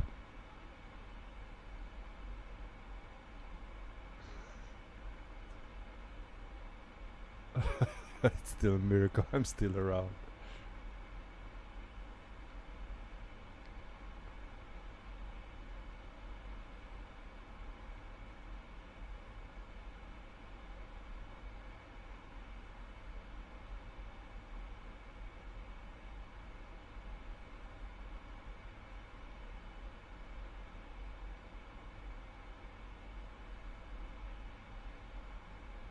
Clifford, also, can someone tell me what's with the British and the 4,000 to 6,000 limit fetish? They allow planes busting their eardrum so low? Yeah, maybe.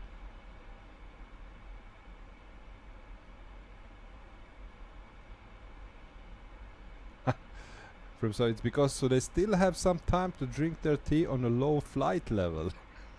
Okay.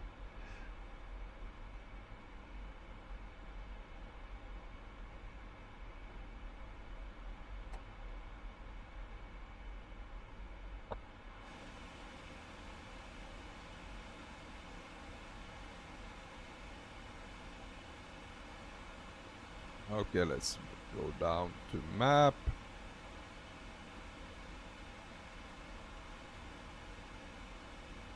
Doesn't we have... There's the flight. Arrival.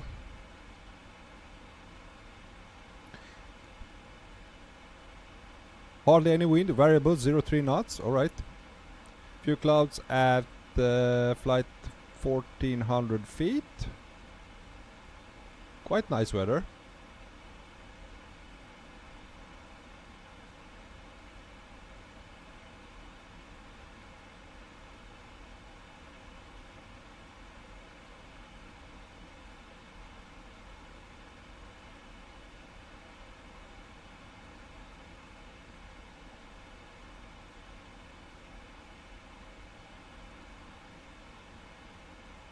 Oh, hello Phil. Welcome, man.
And we haven't said hello to our co-pilot. Hello, Daisy.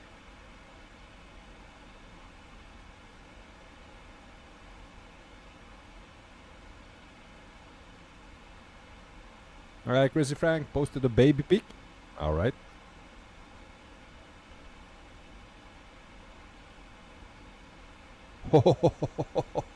Yeah. But this is fake, right? Somebody faked this because there's like a tug attached to that aircraft. But yeah, what a difference. We need to fly A3. We need to fly A380 again. Man, I love that aircraft as well. So many good aircrafts we have now in Flight Simulator 24. Finally, we are getting there. I'm also eager. You know what struck me? To fly the A320neo from fly-by-wire.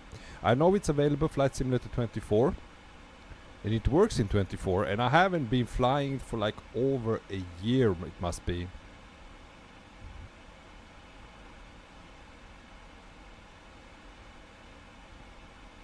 I really want to test A320neo, and I posted on Discord. We're gonna do a flight with fly-by-wire A320neo just to test it out.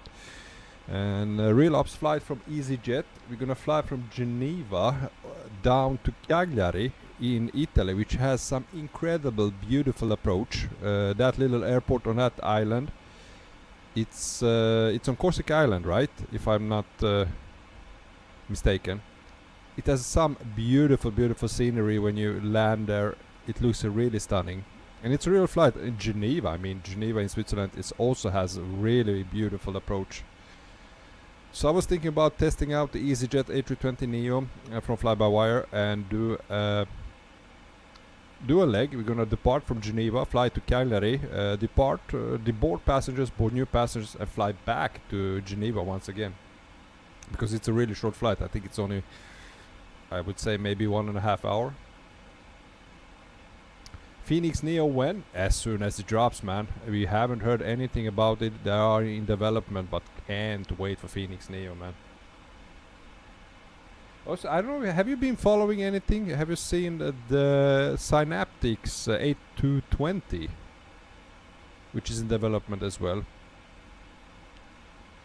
I'm not gonna jump in conclusions. I have zero clue how it is, and it looked quite nice. There was a small video about it.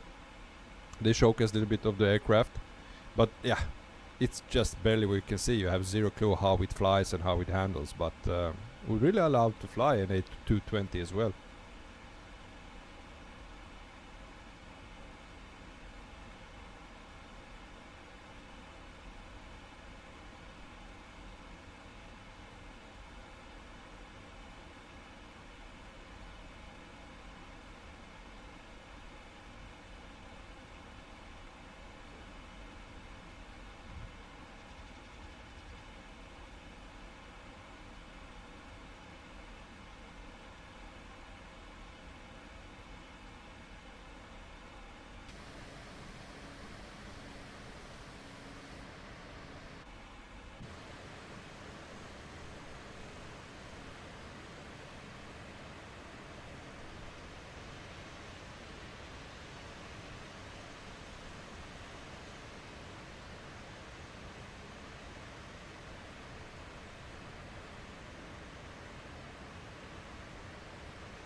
Frank, I want to see a Learjet size G2. That jet is so easy to fly, will even land itself. Yeah? To be honest, I have zero clue which aircraft that is. Now I know my airliners, but business jets and GA aircrafts, it's not my home turf, to be honest.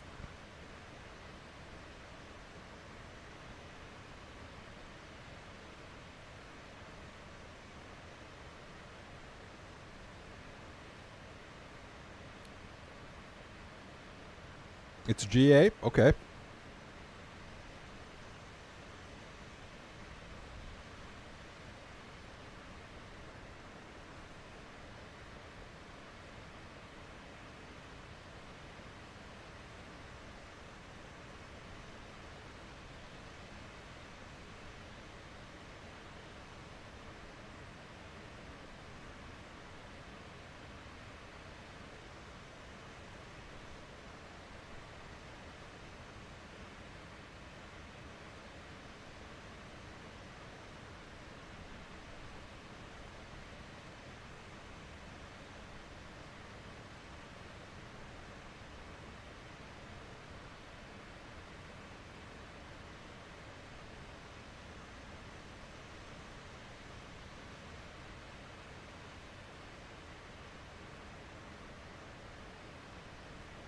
Frank, I love the user interface. I wish some larger jets had the same user interface as it's all point and click in a way. Yeah?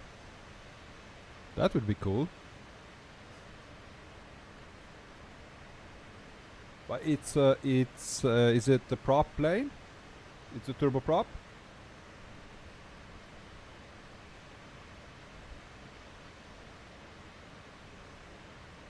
Because one of the very first aircrafts I flew, and fly-by-wire jet. Okay, one of the very first aircrafts I flew was TBM. Is it TBM 940? In the Flight Simulator 2020. I really love that cockpit. I really love that aircraft. It's also very, very modern and really beautiful looking inside.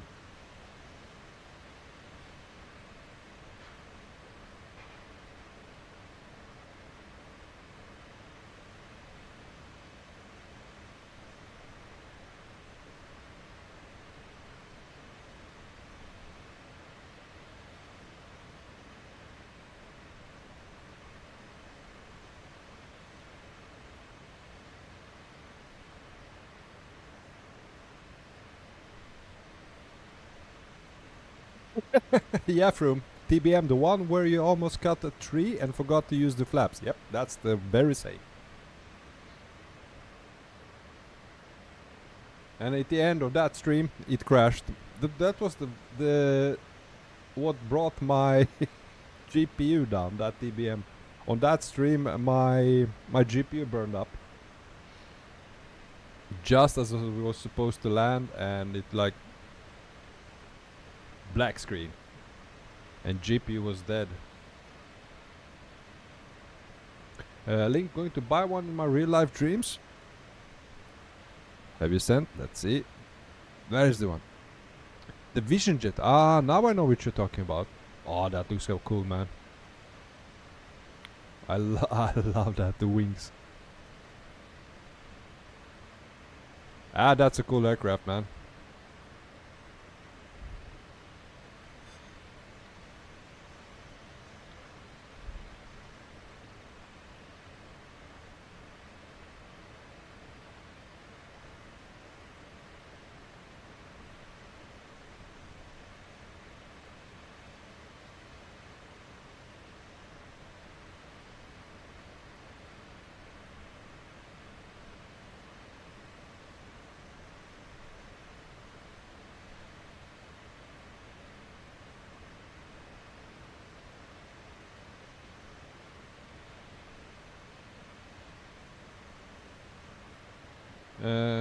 Look at the cockpit, that's the dealer website. Okay, let's see.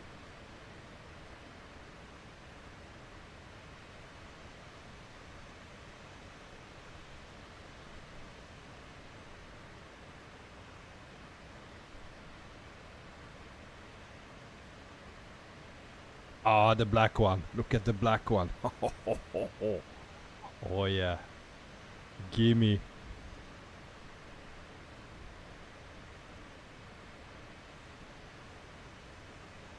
Seven passengers.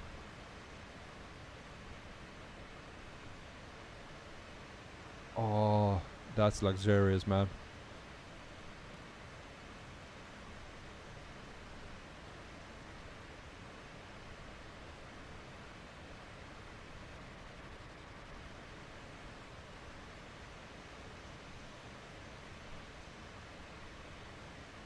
Okay, where is the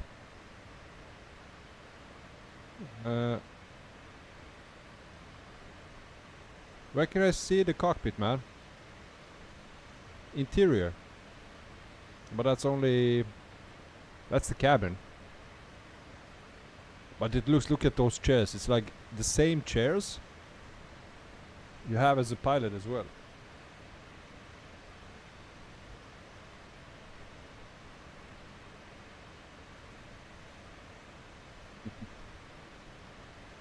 Yeah, I would love to have me one. Of course. From somewhere, that's how you got it 4090, because the 3090 still had some warranty left, and that was one not being made anymore, lucky bastard. Yes, that's me.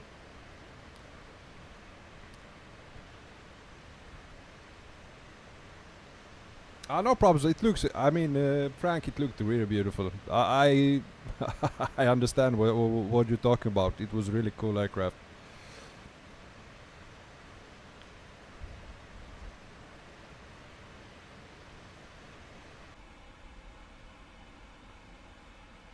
Man, we are shaking.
Frank, see, they still haven't fixed that yawing issue yet. Nope. Still rocking left and right.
Frank, I think they just need to increase the damping of it more, like increase its dead zone of that auto rudder stuff.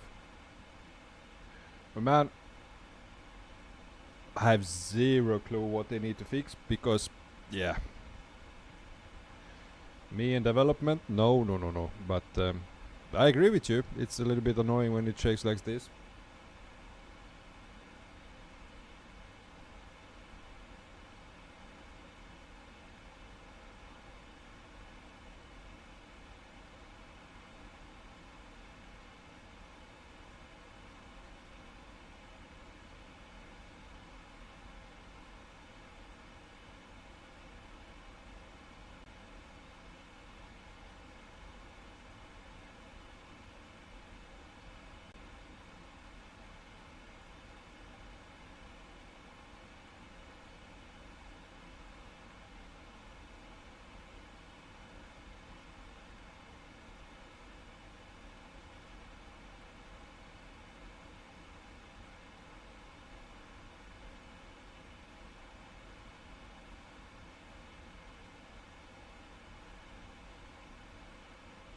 Frank, whenever you have a high crosswind, it's like it overcorrecting. Yeah, it feels like that.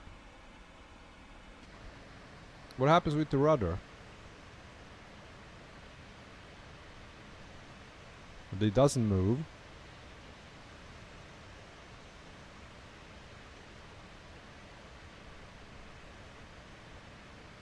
Paul made a bit of turbulence, but this is not actually a turbulence issue. This is more of it's a bug within the aircraft. You shouldn't be rocking left and right. The aircraft doesn't do that. When you have turbulence, you usually rock up and down.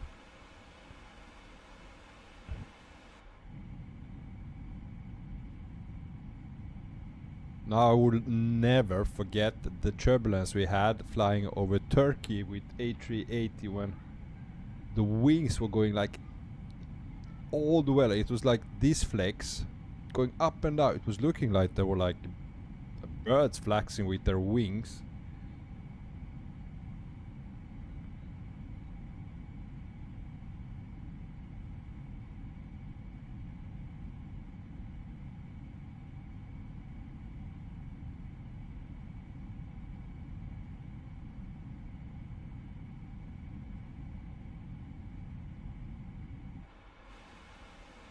That was mega turbulence. Yeah, that was crazy.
Frank, I drive for the local cab, and the other day I had a pickup from the airport. I was already delayed 3 hours, and when they were probably about 50 feet from above the runway, they decided to just go around and head back to Chicago.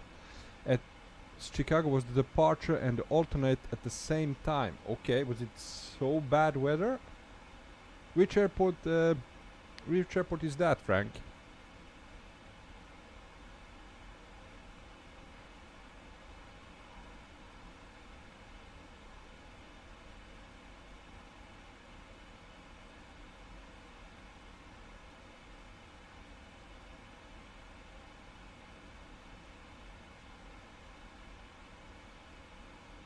Well, Chicago is also known as Windy City.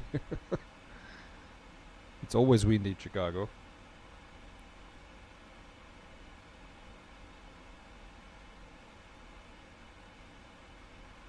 Oh, Froome 7 is on top.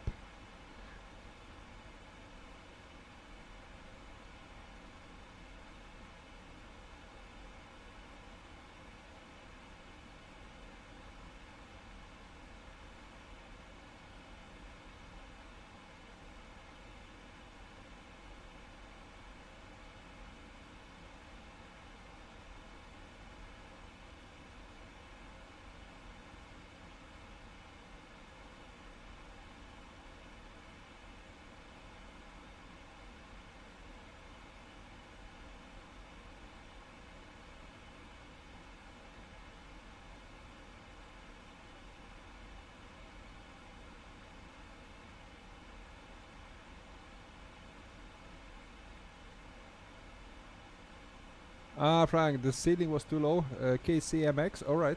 Linked, let me check.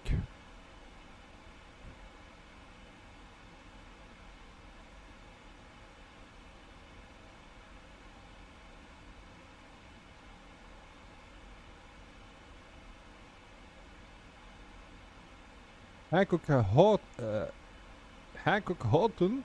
Sorry, my bad English. County Memorial Airport. This is where you are.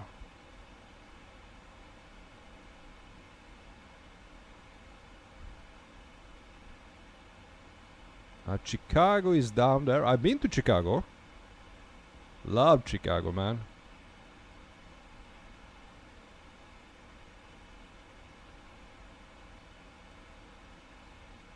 That's not the Green Bay. Where was that? I lost my way.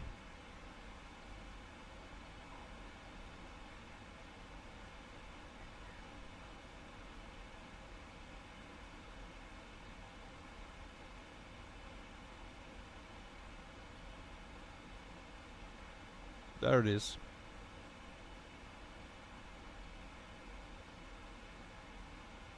Oh, we even have 2 runways. Nice. Yeah, very close to Canada, my friend.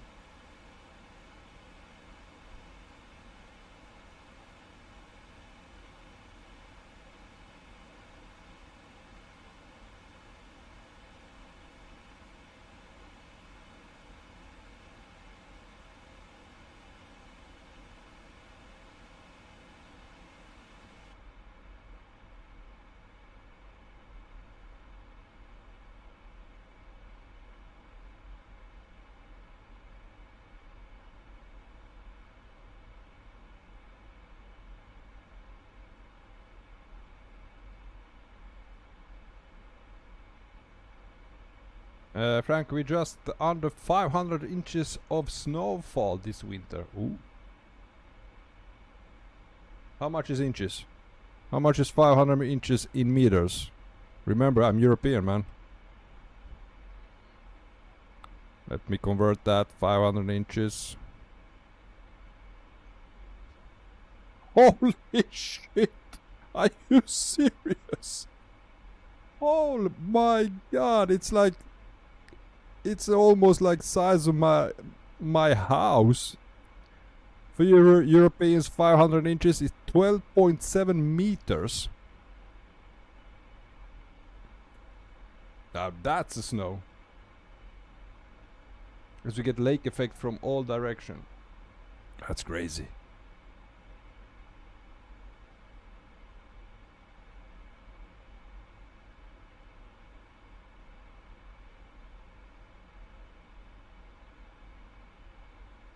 Is that average?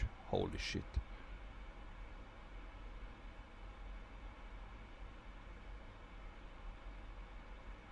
Well guys, I'm gonna be right back. Gonna pick up some dinner because we start streaming early today. I hadn't had the chance to eat dinner before, so I'll be eating here with you. I'll be right back.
Alright, back with you.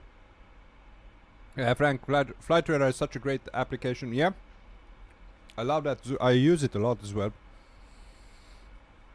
When I'm looking for flights, I often determine maybe which airport they're gonna fly from, and check out the flights from Flight Radar, which are the actual flights from there. This is how I found United flight to Los Angeles. I really wanted to do departure from Honolulu, Hawaii, with the 777. So I was looking for flights, and yeah, I found this flight. This is a real ops flight, United 777 from Honolulu to Los Angeles.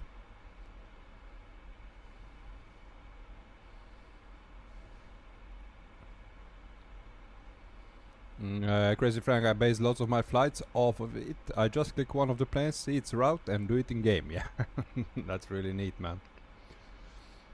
From 7, when you go on vacation, I'll be tracking your flight. Oh, of course, I'm gonna share my flight, which flight it is, when I depart in 2 weeks of time now. So you can actually track where I am heading to Split in Croatia.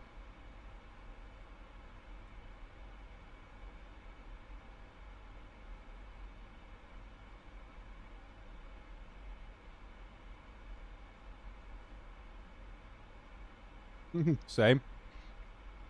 We're gonna be flying with Scandinavian Airlines. I found out which aircraft. It's A320neo. I will be flying with from Gothenburg, Sweden, down to Split in Croatia. It's a very early flight.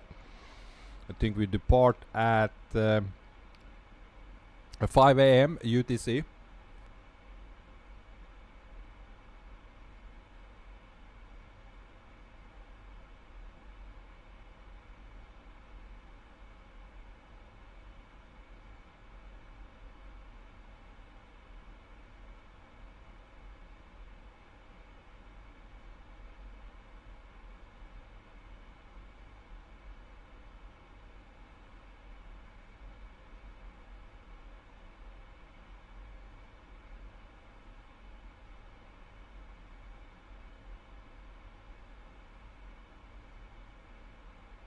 From going to rent a car to get around as well. Well, we have, since we're gonna spending our time on an island, we have a transfer from the airport in Split to the island, to the hotel. But I have been checking about if there is like any sorts of rent-a-car company, and there is on the island. So we're gonna see it.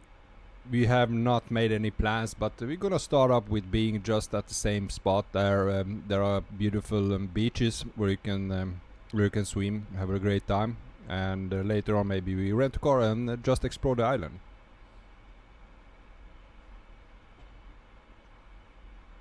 Before landing, I need to get my RPG again. No, you don't have. I'm not going to be any close to you, man. We'll be flying down to Croatia. I think the route is going over, if I'm not mistaken. Let's check that route. Let's actually check that route. I'm gonna start the scene brief.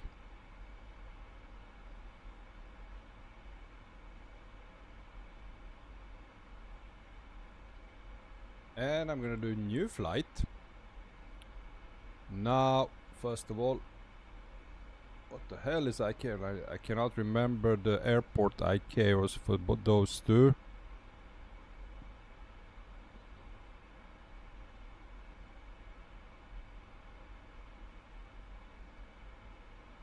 Let me look up Gothenburg.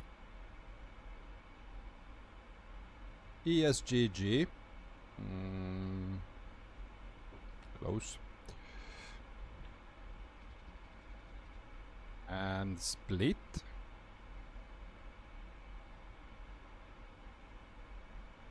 LDSP.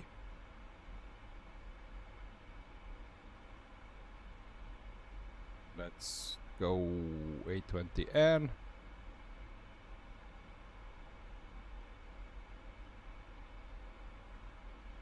Now this is the possible route.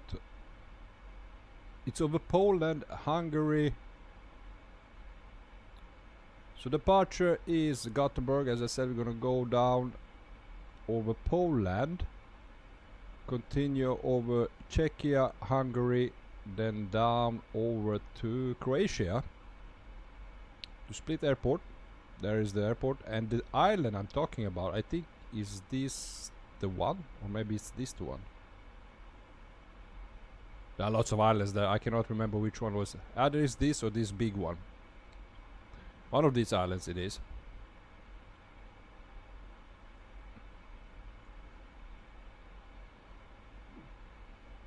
Now Frank, look what I'm saving up for. Posted it. Let me see what Frank is saving up for.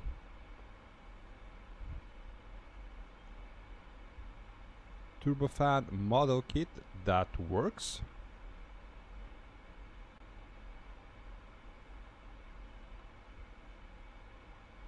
Holy shit.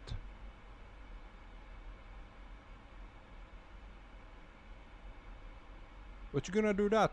What you okay, that's okay, cool. But how are you gonna use that? $1,000?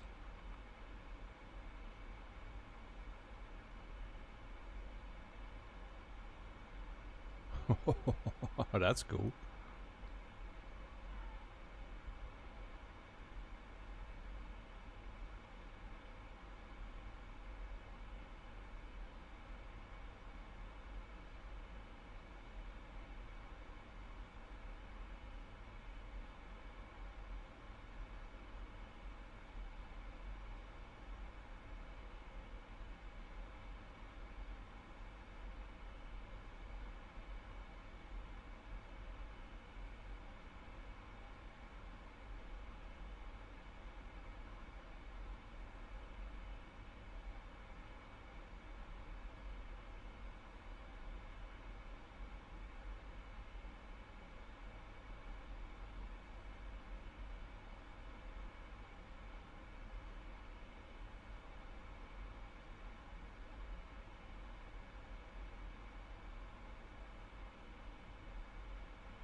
Frank, I wonder if SimBrief takes the no-fly zones like we have going on now.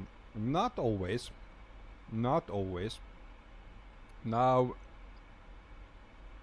I did a flight from Dubai to Copenhagen, which took us across Iran. I didn't think about it myself.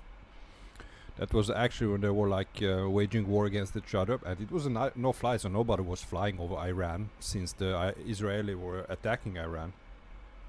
And we flew over Iran because the SimBrief did that flight plan for me. As I said, I didn't think about the thing that we shouldn't fly over there. So not always. SimBrief doesn't calculate it always. But I have seen when you do like Ukraine, if you're flying over Ukraine, I have done some flight which took us actually around Ukraine with the SimBrief.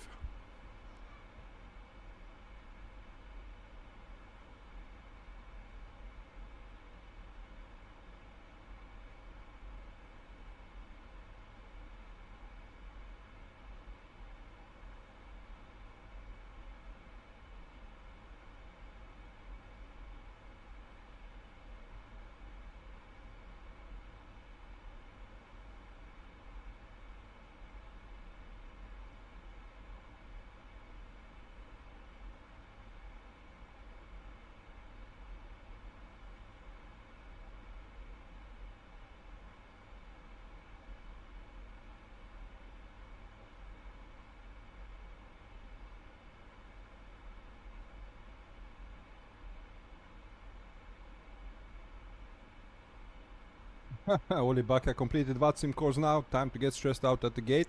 Good luck, man. Boy, man, how's the flight so far? It's good, man. It's been non-eventful so far.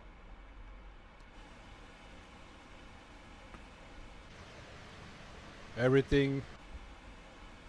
We had a little bit of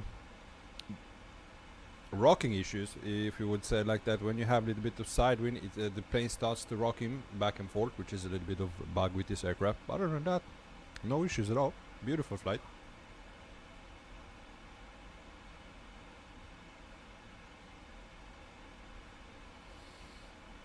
Frank, that's a lot of airspace that's not being used. Longer flights and everything. Yeah, you are correct, man.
All right, are we halfway?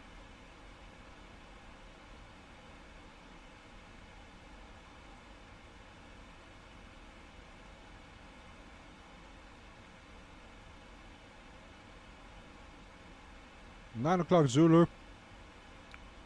2.5 hours. Yeah, we are halfway, I would say.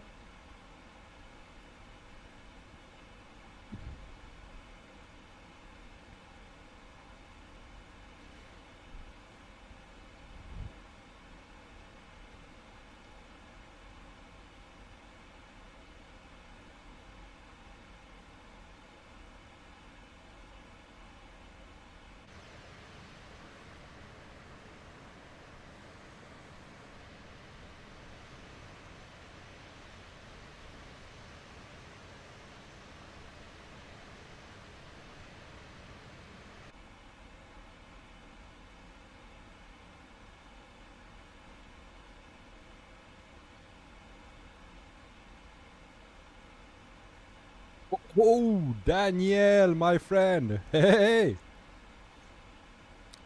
Welcome, my man.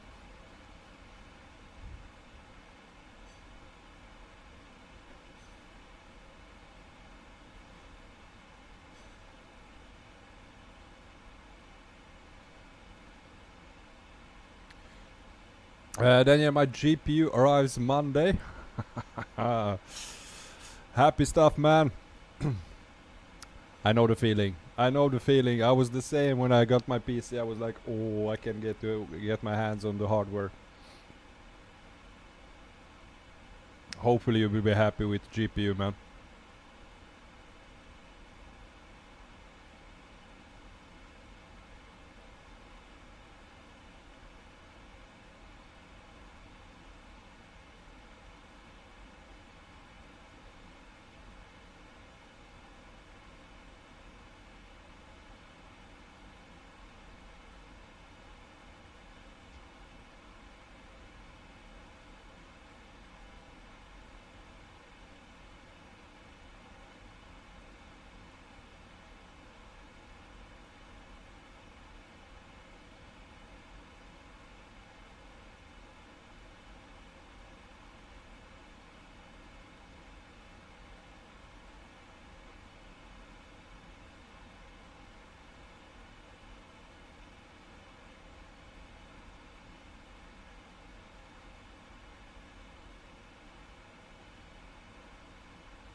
And actually flying over Pacific could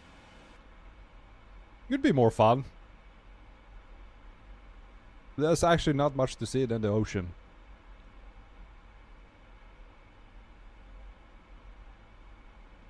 I was planning on to do another flight with the 777. Also, we had a release from INI Build's new Doha airport, which I'm really keen on. My other plan is to fly from with the 777 Doha in Qatar with Qatar Airways over to Dhaka in Bangladesh. There was there's some guy on our Discord server who have requested that flight, and it could be fun doing that, flying into Dhaka. It's capital of Bangladesh, if you didn't know. And we haven't been there, like, never. It could be a fun flight.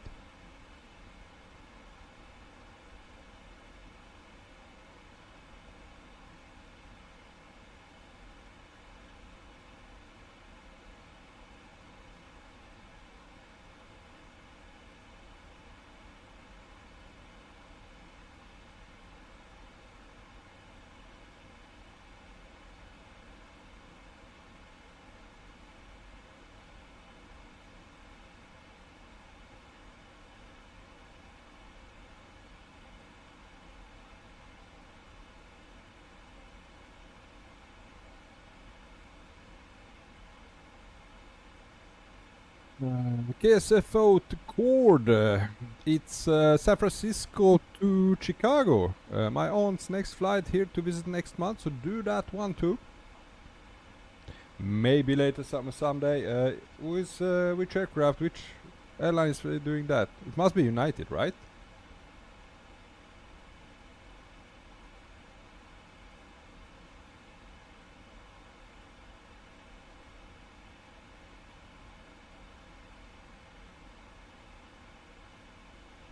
Yeah.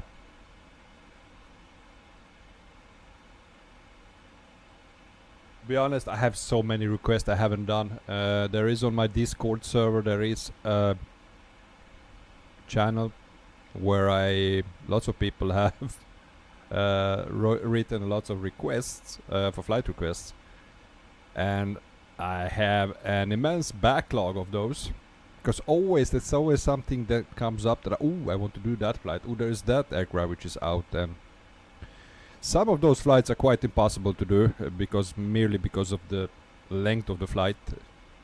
Now, this time I'm able to do a little bit longer flights since I'm on vacation. But usually when I'm working back at work, full-time job, I don't have that much of a time to stream. Usually we stream most of the time only once a week, sometimes twice a week.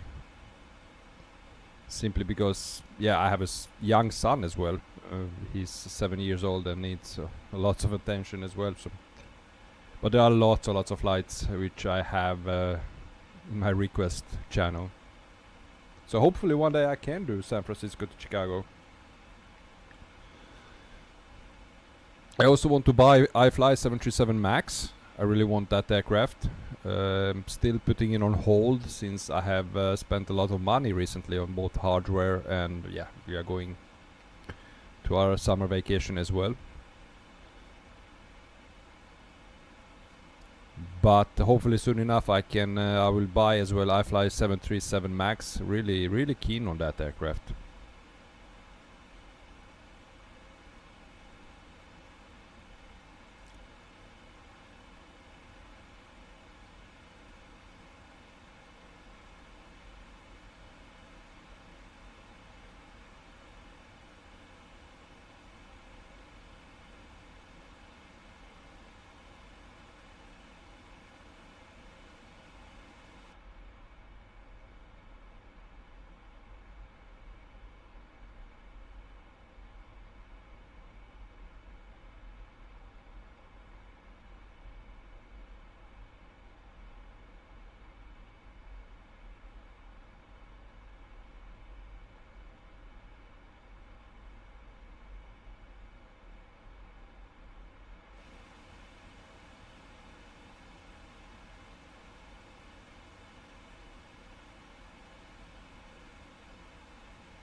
Are we there yet? Almost there, man. As I said, almost 2.5 hours left. I would say 12 hours, 20 minutes until we're gonna land. It feels longer this flight since we are flying over the Pacific Ocean, and yeah, there's not much to see out there. It's clouds and there's ocean. That's it. But Dad, you said it would not take so long. Yeah.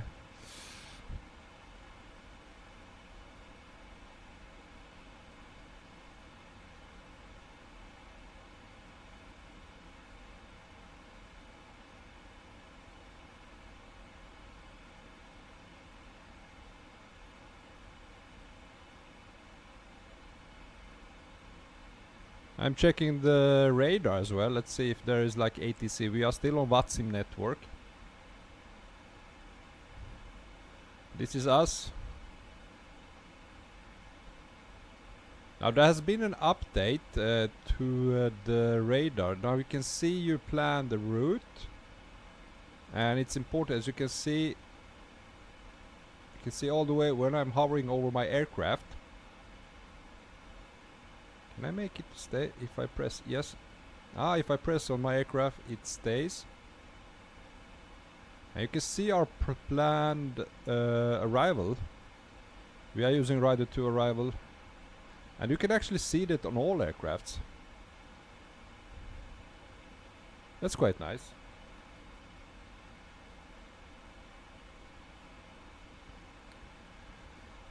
I'm landing at Frankfurt shortly. Want SSS of the airport? What's SSS? What you mean by that, man? There's also predicted. You can see when I'm predicted, it says we still have 1,000 miles to fly. 2047. So in 2 hours time, we are expected to land.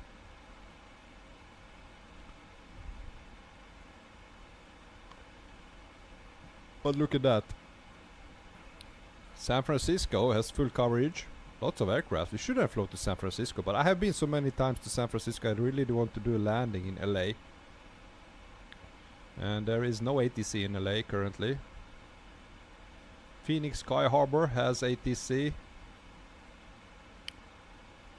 Wow, quite a lot of coverage in the US right now. Thinking of it, it's a really early morning if you are on the west coast of US. Screenshot, old man. Okay, yeah, I'm old, I know. Yeah, give me screenshots. I want to see the Frankfurt, man.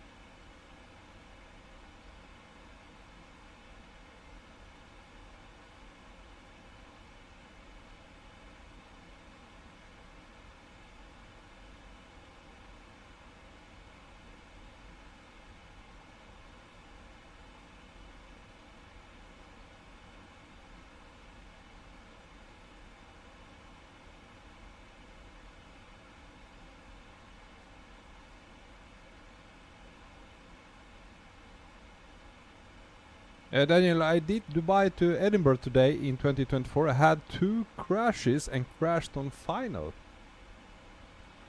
Ooh. Sorry to hear that, man. Back in a bit, my pedigree traps. Alright, well, see you later, man.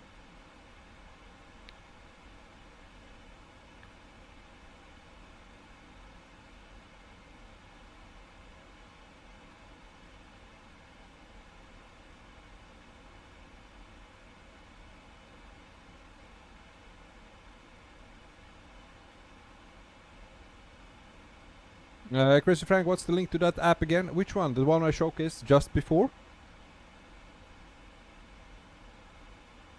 It's actually a website. Just type WATSIM radar and press search. Should be on top of it. And there you have all the aircrafts currently online on Watsim. You can see all the ATC coverage. Well, I'm connected. Why does it show me something? It has. You have to connect yourself to see yourself, but I had that. Let's see if I do this. Okay, there we are. As I said, I always use it. You have all the information you need for your Watsim flight. You can see all the aircraft. You can see where the coverage is. You can see if you hover over, let's say, go to San Francisco.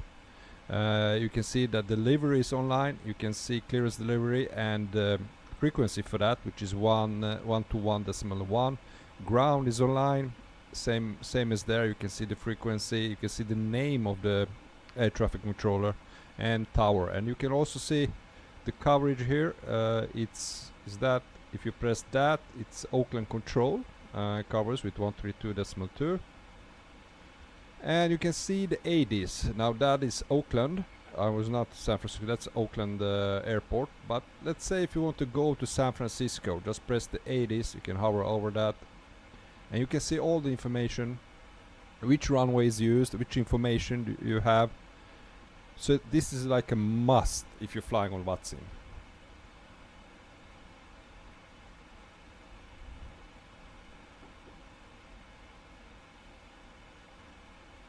Cliff for landing. Did you say 777 disconnects the auto thrust by itself on landing? Yes, I did say that.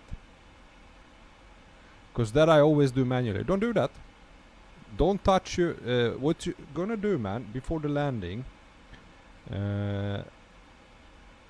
when it's still on auto thrust, just pull your own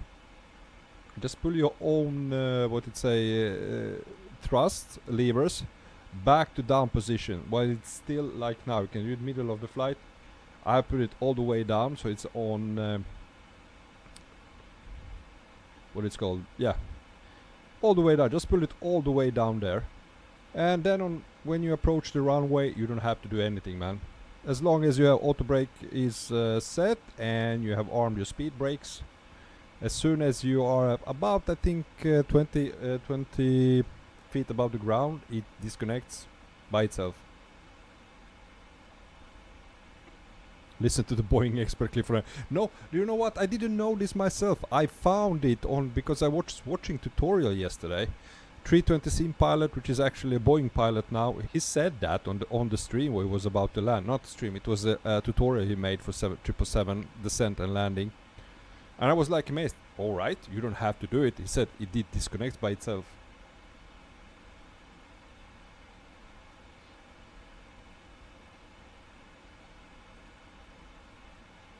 I also, as you, Cliff, I also did the same thing. I always disconnected manually by myself, but you don't have to do it on 777.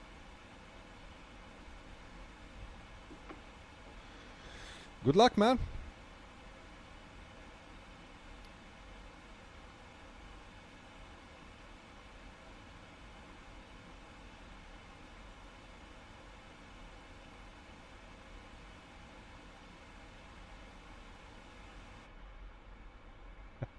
Yeah, I mean, it's Boeing. Who the fuck expects them to automate stuff?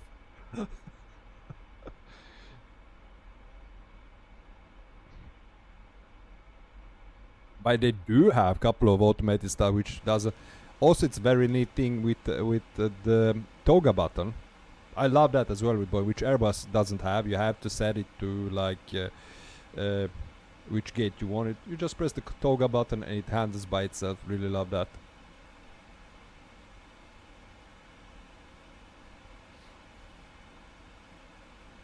Yeah, but this, like 11 buttons for everything just to descend. That's a little bit of old school, maybe.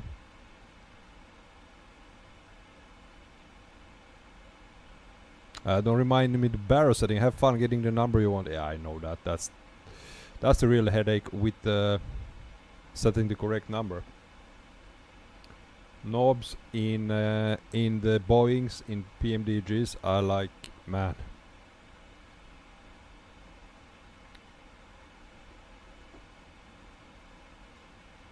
Are you streaming now, clear for landing?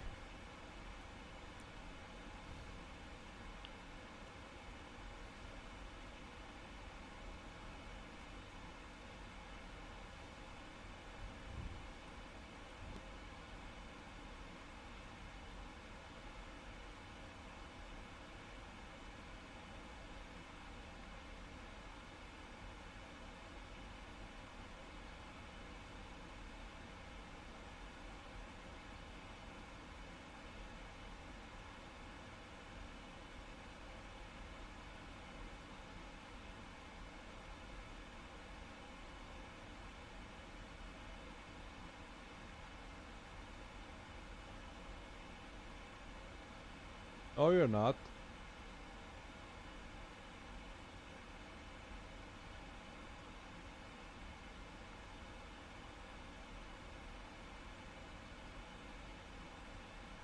Yeah, I know. I said you to my plans. Won't share, of course. No marketing, no problems, man. I would love to see you landing live right now.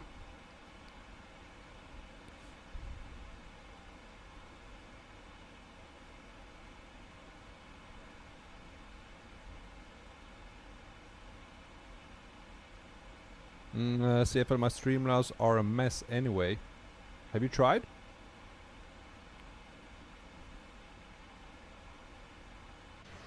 Need to redo all?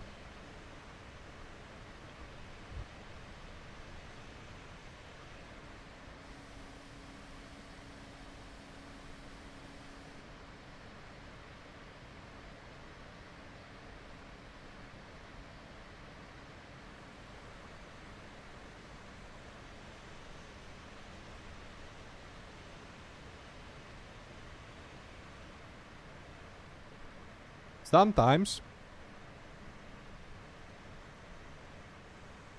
Clouds are terrible. Sometimes Flight Simulator 2024 is really bad, and right now this is the occasion. Look at those horrible looking clouds.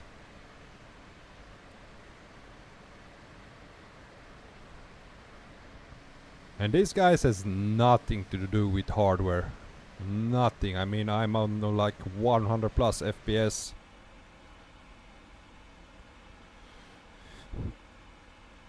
They look horrible right now.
Cliff landing landed. Auto thrust is still armed, so do know what exactly disconnects. My buttons are on arm 80. Yeah, they're on. These one are on, but auto thrust, this, as you can see here,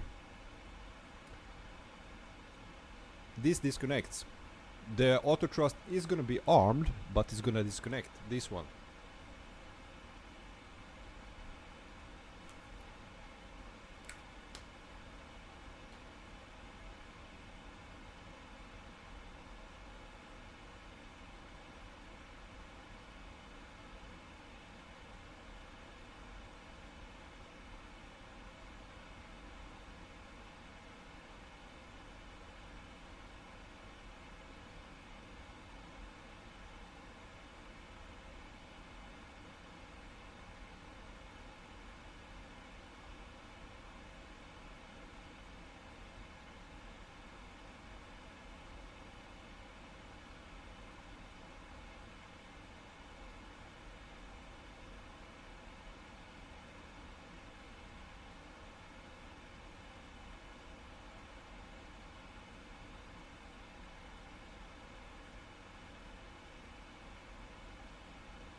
Frank, Sim Update 3 runs so much nicer on my system than Sim Update 2 does.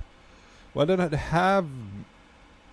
For sure they have fixed lots of things with this Sim Update 3. I can't wait for it to drop. As I said, I'm not doing any betas whatsoever.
Frank, as I installed all the local files too, and everything looks better in my eyes, even photogrammetry, as it's installed and not being streamed, looking like all melted and stuff.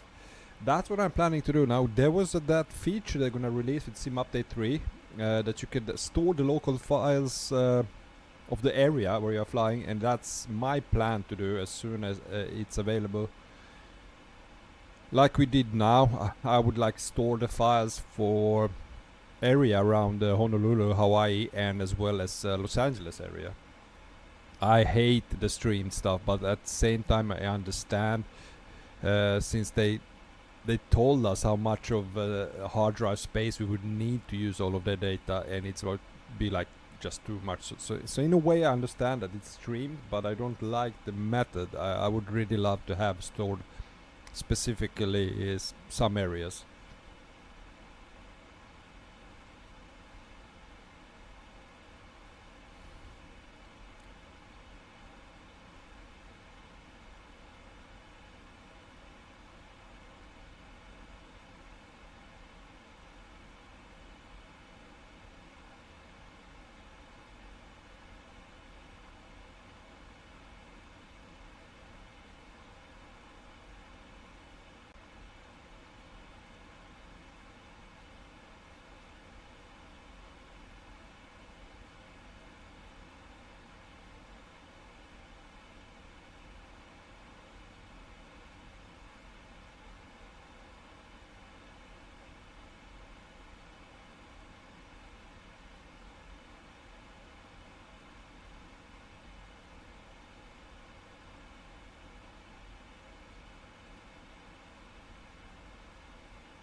Clear for landing and spam. Just screenshots of EDDF. Have to go now. Have a safe flight and lovely evening, man. Thank you, my friend. The same to you. I will check that out immediately.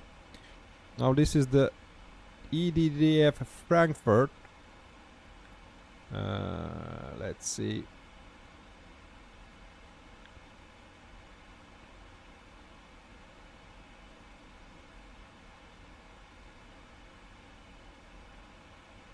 Yeah, it looks beautiful, man. Really beautiful.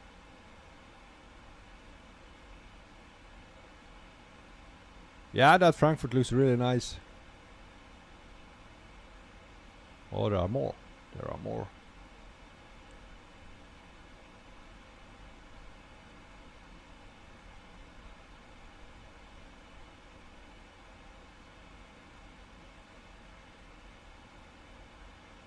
Yeah, really cool. Really cool.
Frank plus rolling cache what was the life of SSD drives as it always rewrites and things. So to lower the wear and tear of SSD drives, create a large cache size, but then you deal with corrupted files later. Oh.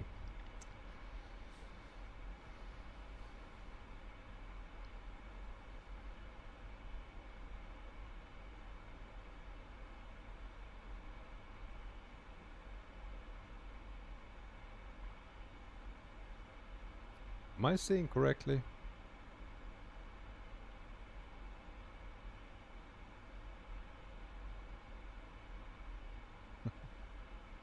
It says both Gulf of Mexico and Gulf of America. Okay.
Frank, game developers don't tell you that info as it says hard drives.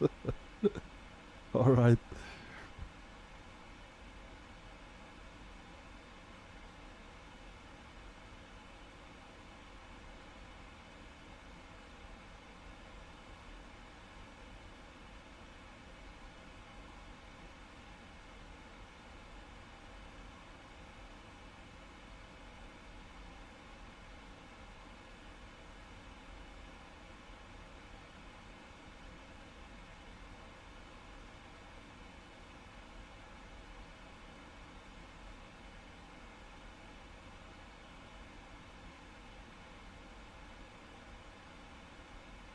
Frank, so any game that uses caching heavy kills your drives, sorry if they are SSD. Didn't know that.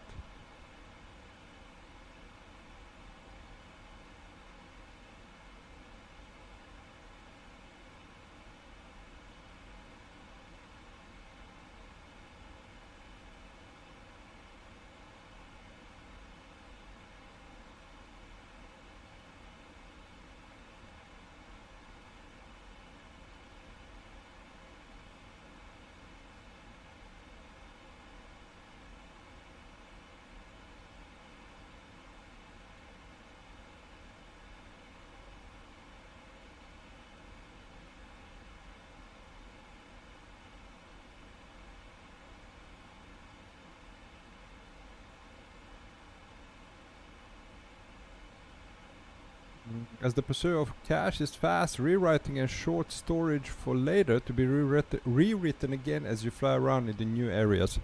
Well, as I said, I'm gonna try it out when the Sim Update 3 drops with saving locally. Just loading up so you can... Because as I said, I'm not a big fan of the streamed stuff. I think it's gonna be interesting to see how photogrammetry and all the stuff works when you have it saved onto your local SSD drive instead of streaming it down.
Okay then, as for anyone using an SSD drive and has it installed, should turn the cache off as it's pointless as you are using a fast SSD drive.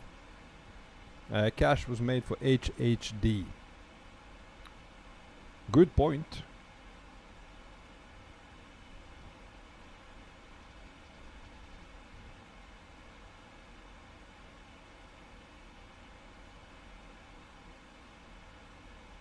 Yeah, hard drives. Yeah, I know, man.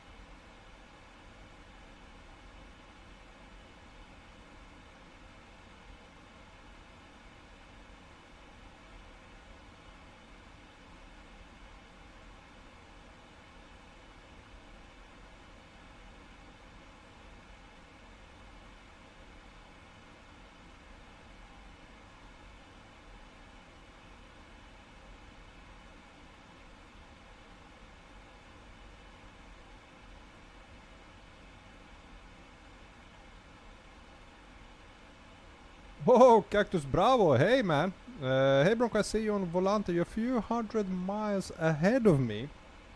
Are you also flying here? But you're not on you are not on Watsim, right?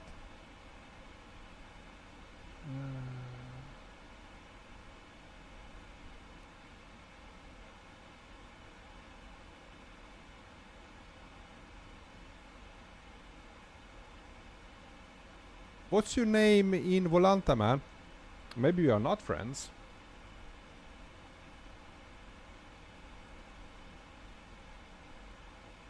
There you are. I found you, man.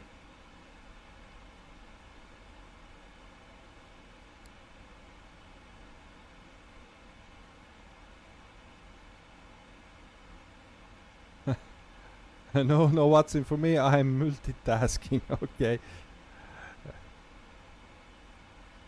Let me see if I got it correct. Let me check the Volanta again. Are you headed for Denver? In a 777 as well? Is that you?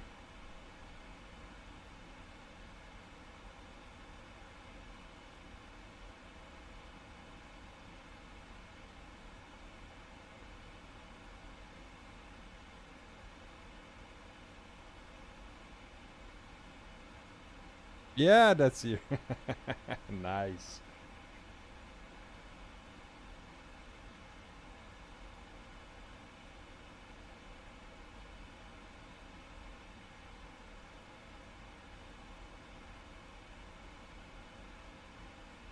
Frank, and I would love if they made it use your RAM for the cache, as I have 64 gigs to use, so as that be fast cache there. Alright, and the game only uses about 12 gigs, so have lots of RAM to spare. Could be an option.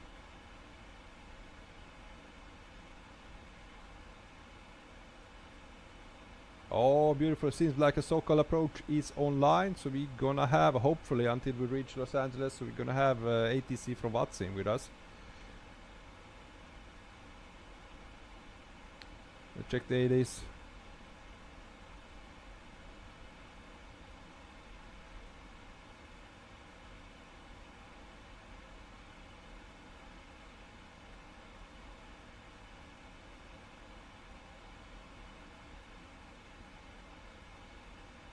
Boy, may you saw my other videos that have more 777s in DMS? Nope, I haven't seen them. I'm gonna check them later, man. Cactus Bravo, are you buying the FS Labs A321 Neo? Nope, not gonna do that. I'm gonna wait for Phoenix. Frank, like cache the whole area you're flying into the RAM. Yeah, that could be something. But now if they can make it that you can save it locally on your SSD drive.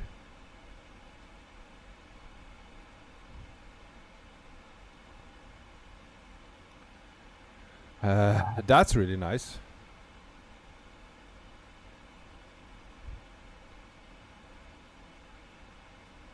Cactus Bravo, is there a timeline for Phoenix? No, we haven't heard anything about it. They haven't said anything about when they're gonna release it. But I can wait. We have plenty of A320s. I'm gonna actually fly the A320 Neo from fly-by-wire again. It has been so long ago I did that. I haven't tried it in Flight Simulator 2024. Gonna give it a go someday.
And we are on time, guys.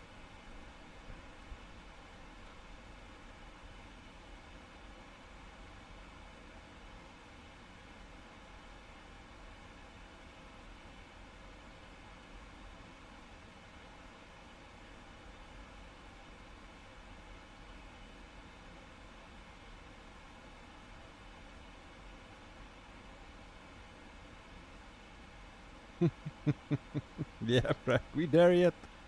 Almost. 1.5 hour.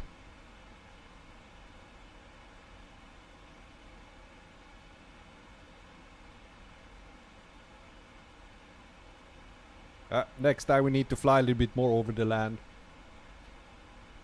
Not a huge fan of crossing the oceans. Nothing to see there.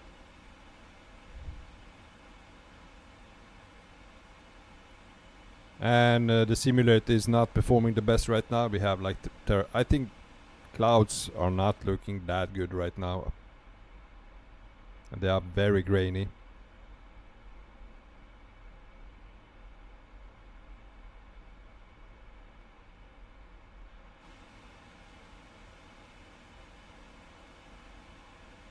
Yeah, Frank, flying from the beautiful scenery to the dirty, dusty, smoggy air of Los Angeles. It's gonna be interesting if there is gonna be any smog, because we should have like a clear weather on approach. Now talking about dirty air, try flying into Mumbai in India. I don't think those people has seen the sun like the latest decade. Always, have I done maybe couple of flights from Mumbai, India, and it was always very, very smoggy. They should have smogging. Well, they have. It doesn't look. Maybe they don't have the smog, but they have like a layer that looks like a smog.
Top of the descent's few minutes away. Oh, not yet, man. Now I have increased the GPS to like very far away. Let's see, our top of descent.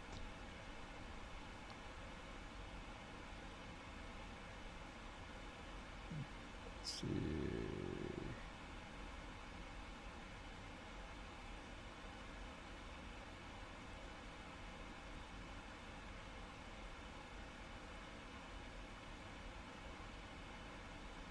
We cannot see top of descent here.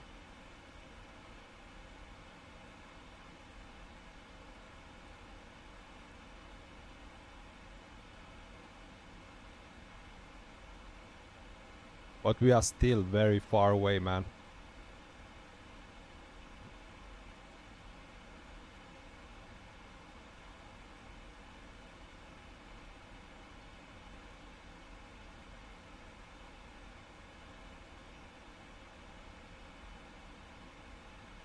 Vina page, thank you. There we have it. Where is it?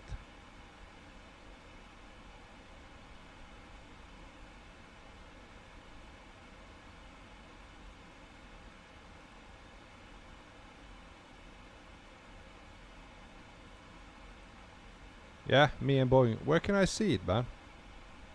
N1 optimum.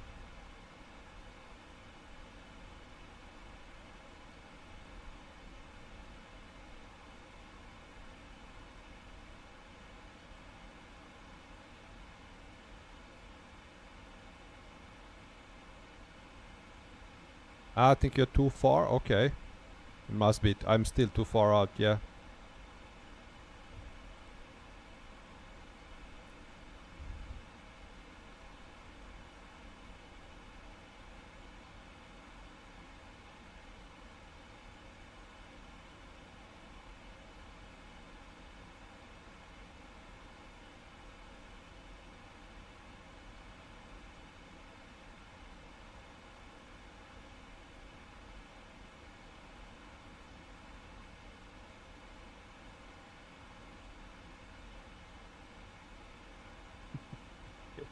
I have to do number 2. And that blue stuff scares me. Go right ahead, my friend. I won't stop you.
Frank, if you were sitting on the seat while you flushed, what would happen? I have zero clue, man. I don't want to find out.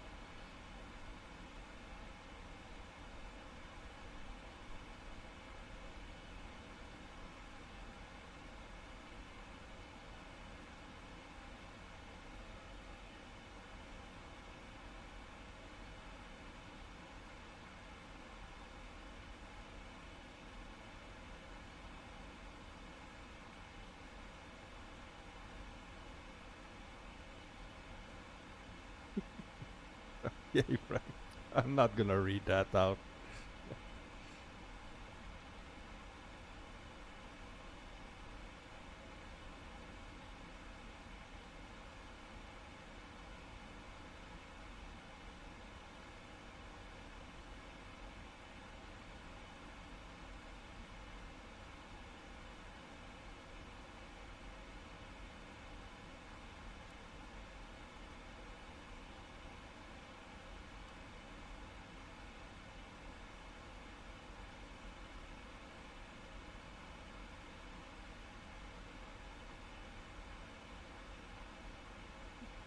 A little nuts, yeah. Well, he's a crazy Frank.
This is what I'm in Bandcamp.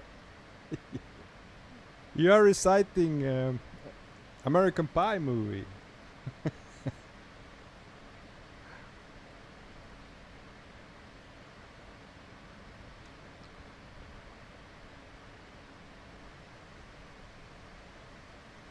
Yep, yeah, I've seen all of those back in the days, man.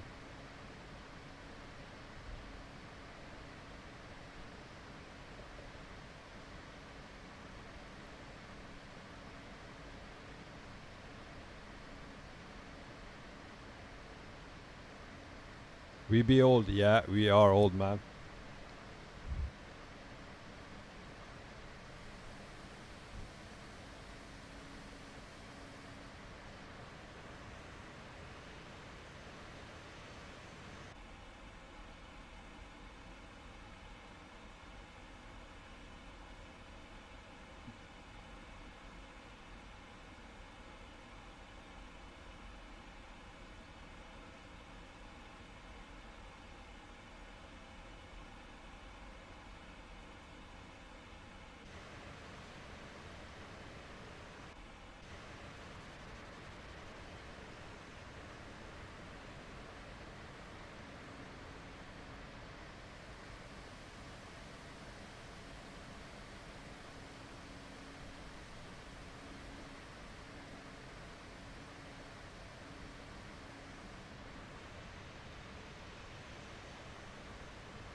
Warm apple pie is never the same for me.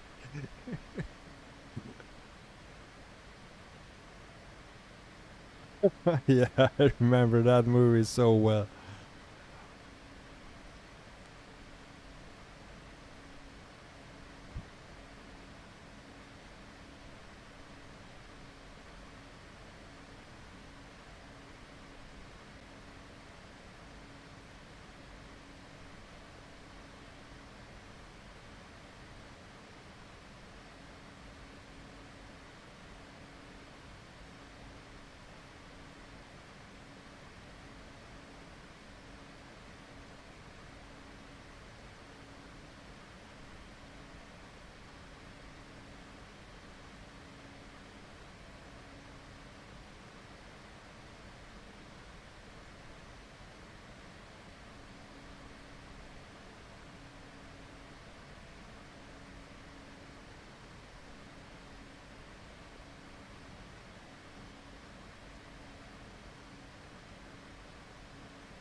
Okay, are we there yet? Still about 400 miles to go before we start our top of descent.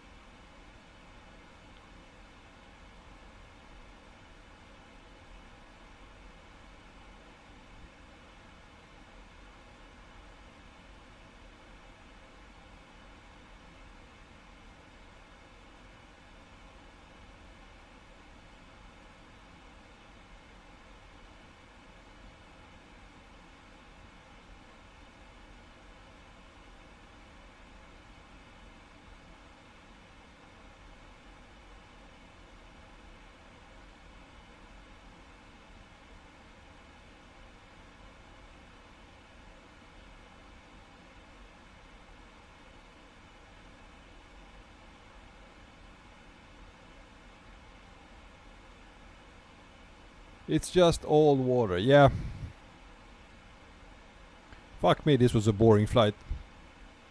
I mean, I love the departure, I love Honolulu, it looks beautiful, love flying the 777, but it makes it even worse when clouds looks like this. I don't know what happened to simulator today. Usually we have beautiful clouds. Now look at that.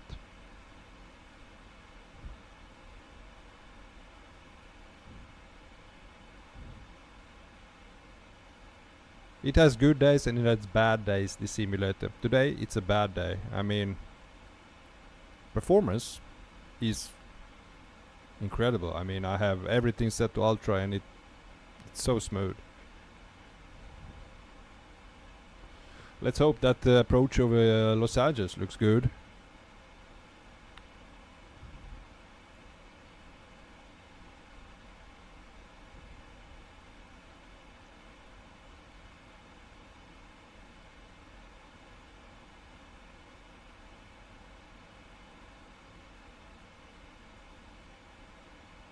Maybe we'll be flying into some LA fog, could be. Do we have, let's see, the latest weather report.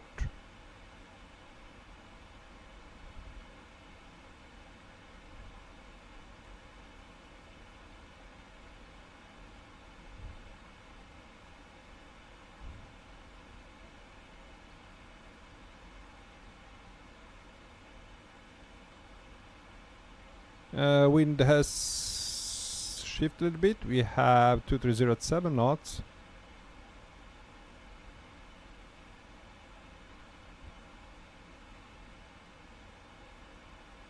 Let's check the VATSIM 80s as well.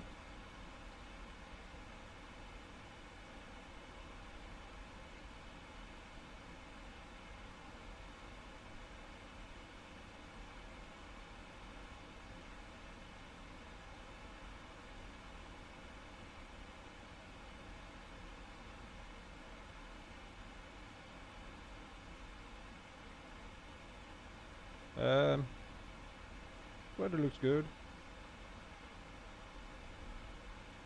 Should be nice and clear.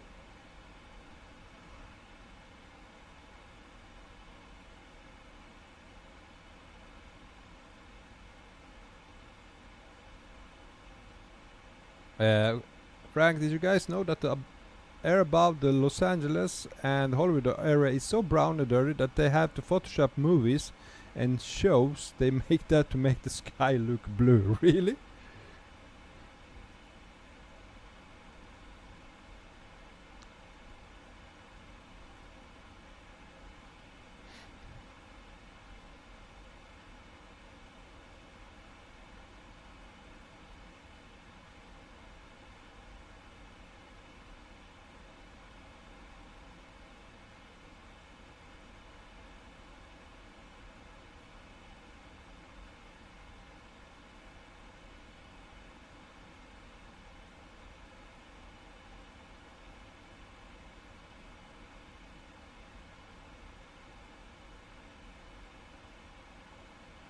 Frank been doing it for years, from at least the 90s.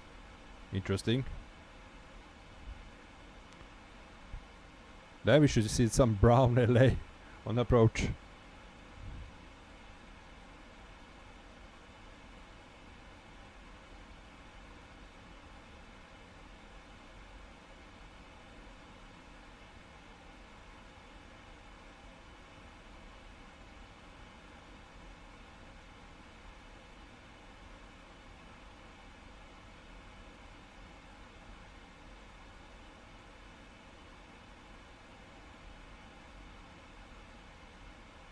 That's why outside scenes take so long to develop. Alright.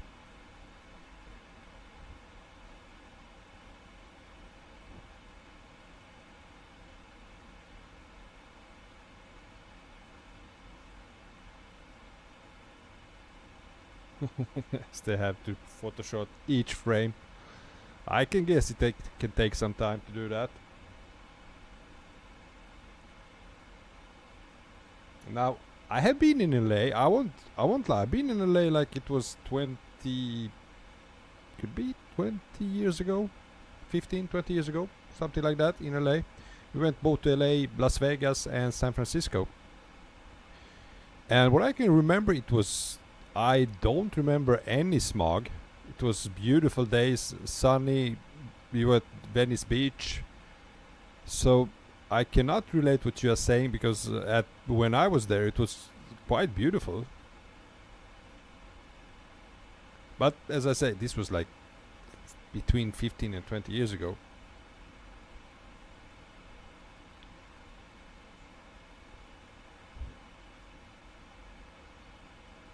Old-fashioned simmer. Hey mate, have a great flight. Just subscribe. I'll be back later. I'm also in streaming right now with 777. Oh, thank you, my friend.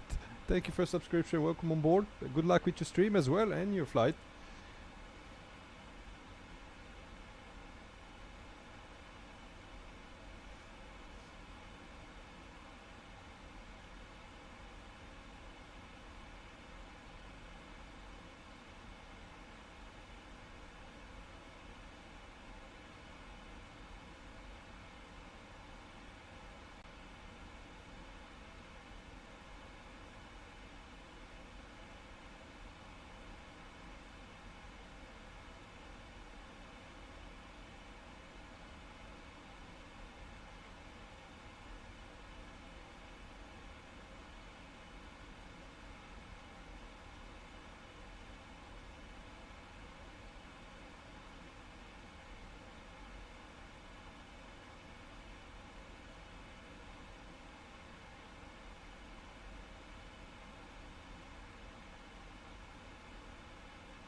Oh, and there came the subscription quite late. Streamlabs, they also delayed today. Old-fashioned simmer, thank you so much for your subscription, man.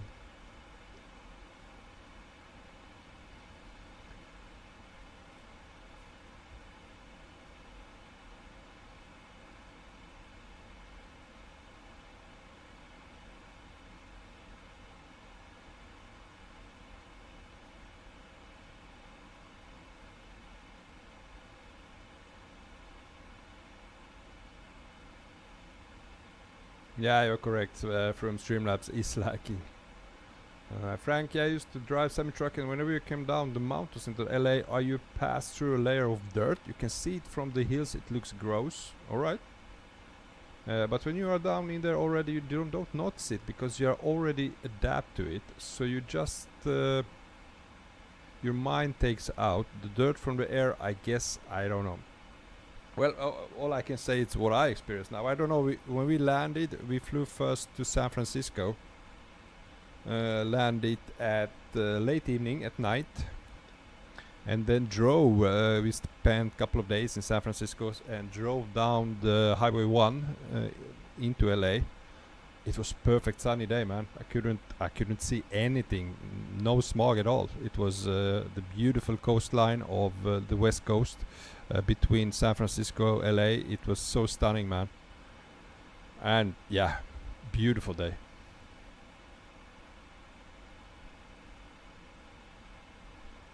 But maybe it depends where you come from which direction you drive. As you said, if you come from the mountains, then you can see it, but yeah.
Frank, 52 minutes to go. Thank you for the meter. We are almost there.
I'm gonna prepare the frequency. We have so-called approach. When we get close to LA, it's 124.3. Let's set it there, 124.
And to the left we have water and clouds. And to the right Water and clouds. Nothing new.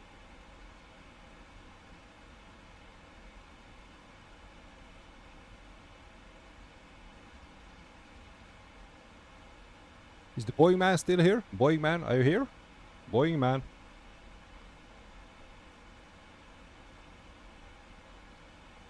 Oh, much water. Yes. I'm gonna stay away from these crossing the ocean flights. I want to see some land now. I'm bored of the water. And these terrible looking clouds right now. It must be because we are all over the water right now. I don't know.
Oh, nothing wrong with water.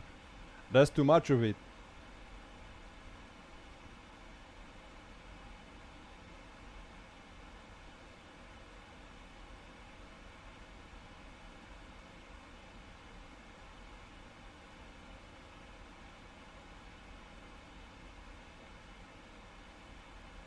At least we can ditch if it goes wrong. Hey, I mean, we have crashed once. Once did we crash an aircraft. And that was actually, it was alpha test we did that. With an aircraft which wasn't actually working for Flight Simulator 2024. And it was the very first flight in Flight Simulator 24 with an airliner with a headwind A330neo. That's the only one. Other than that, we always landed. Once? Yes, only once, man.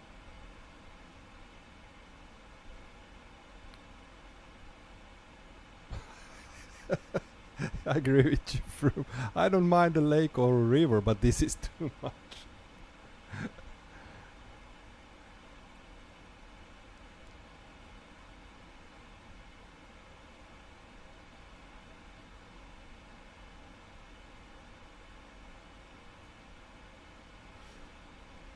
Trees. Yeah. But we never hit those trees. We just barely made it from that runway. And that was like in front of the runway. That was some... Come on, man. Who puts a tree in front of the runway?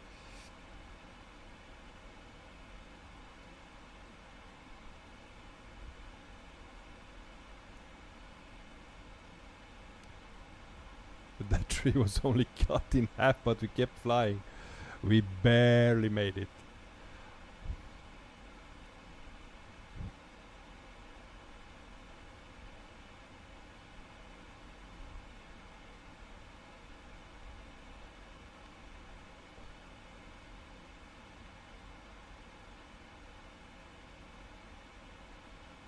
I wonder how real pilots manage to do these flights without falling asleep. I mean, I get when you're flying over land, there's always something to see, but these ocean crossings... Ooh.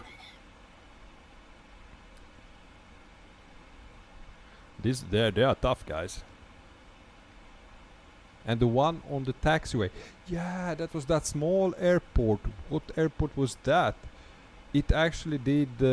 We had crashed the desk. No, it registered like a crash, like we hit an object. But that was the only taxiway we could use, and it was through like a forest area between the runway and the terminals. Very narrow one though.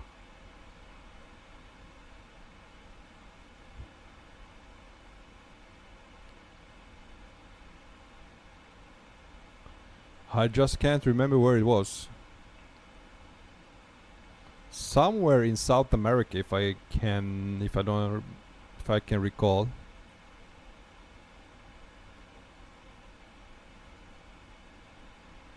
And South America has all kinds of crazy airports.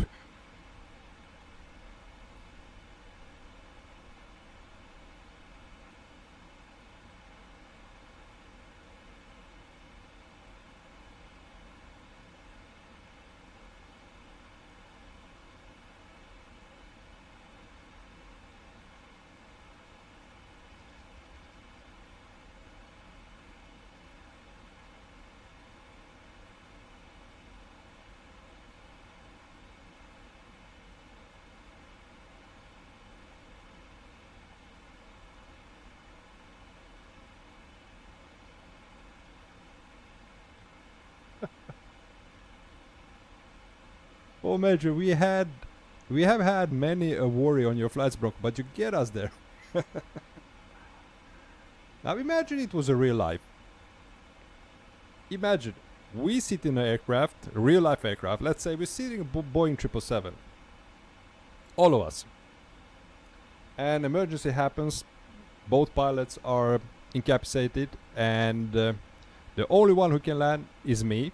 Or yeah, based on flying a simulator. Would you trust me to do that? Or would you shit your pants?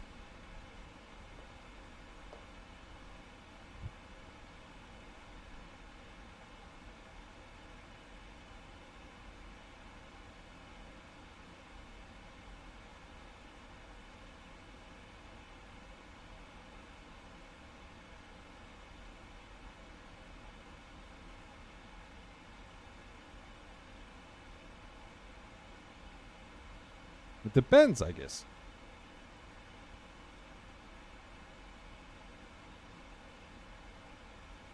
I think the biggest difference.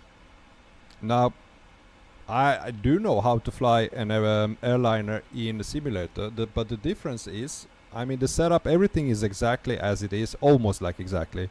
But the difference is how does it feel handle it manually. Now there's one way I can manage the side stick what I see in the simulator, but I have never tried in the real life handling a real aircraft. How does it feel when you try to like fly it, hand fly it? And I think that would be nearly impossible to do because you have, I don't know anything how it would feel. It's completely different. It's not even close to what it is. Now we have real life pilots in simulator says, oh, this is as real as it gets. This is very real. Yeah, but it's based on what you see on your screen. Now the difference is how it behaves in real life. I mean, you have, as I say, you have your ass sensation, which I don't have now, and it's completely different. So I wouldn't trust myself to be landing in a real aircraft manually. I could get it down, do an approach, get it on an ILS close to the runway, but I would prefer to do auto land.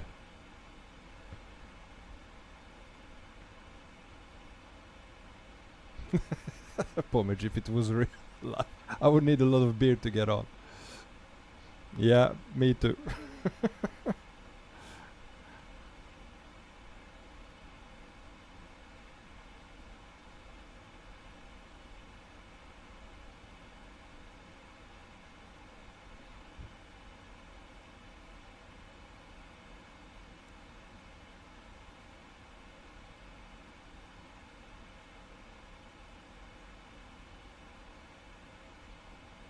Boy man, busy, busy with the things. All right. Can I have a right wing view further back, please? This.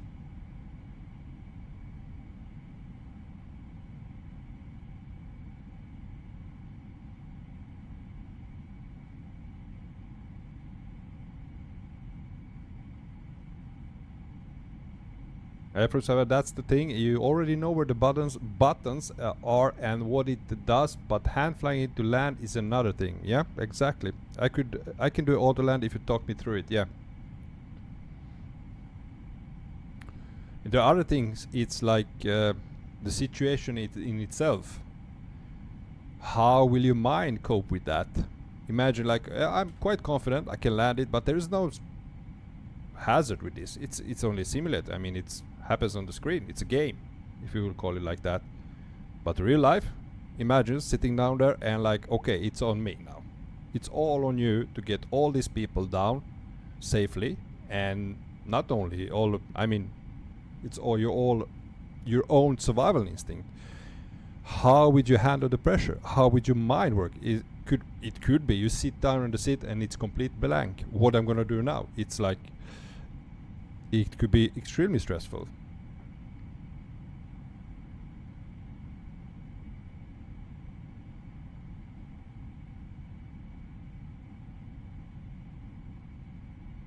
Frank, I have 21 hours of real flight time in the P28. Oh, nice. I have never been flying anything in my life.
Right, we have 100 miles to our top of descent. Let's start to prepare the aircraft.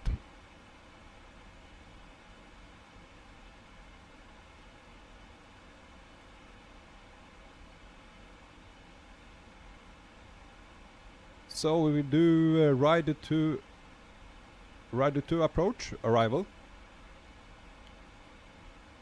And we want to be at rider 2 at 11,000 feet, so we're gonna set the 11,000 so we get a little bit closer to our top of descent.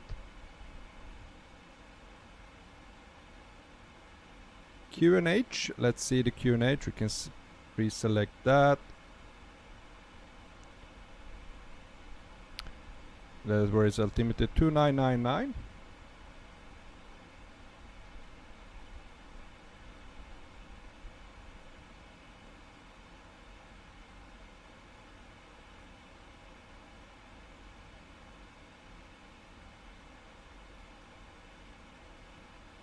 Landing, runway 24 right.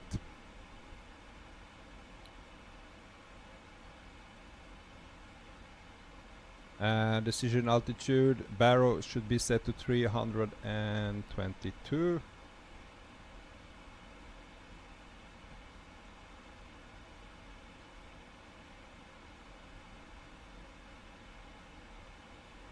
And you really need to be gentle with this knob. Oh, we set it. Perfect. Continue. Let's do the calculation.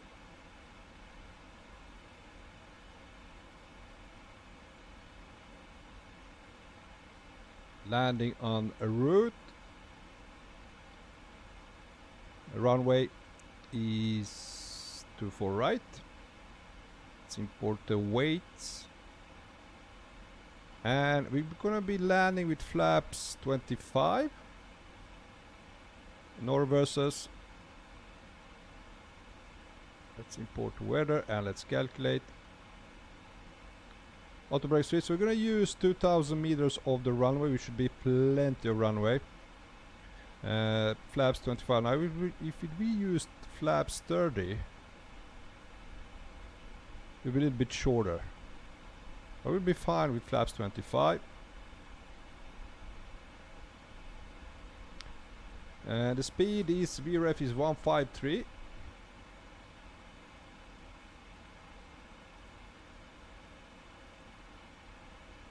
So we're gonna set 149, flaps 29. We're gonna use that. It's calculate because this. I think the weight it should be correct. I'm gonna just copy that one, and we're gonna add 5 knots. We're gonna land at 154. That's it. And we can actually set the auto brake to 3. Perfect.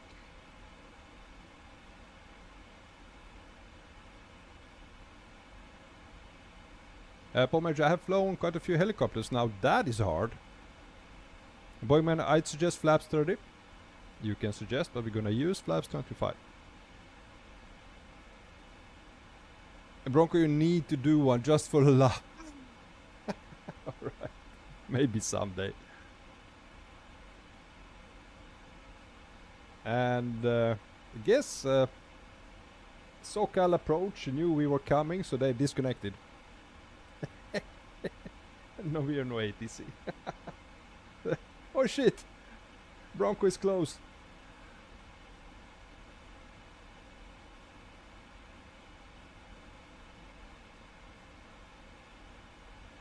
Boyman, it's not that I made up that I want to do just okay, let's do flaps 25. It's actually that as I said, I have watched tutorials. Now I watched a 320 sim pilot doing his landings, and on that video he explained that he's flying Boeings himself right now. He's not flying Airbus anymore, and he said in that tutorial that they usually almost always do flaps 25 landing. So we're gonna do flaps 25 landing.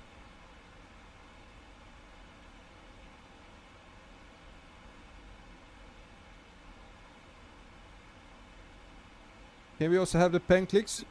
Oh my god, you really like those. Here we go, clicking the pen.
Boy fan, I swear when I fly I will spam the pen clicks. Okay, get one more for me. Here you go. Just don't get too excited now.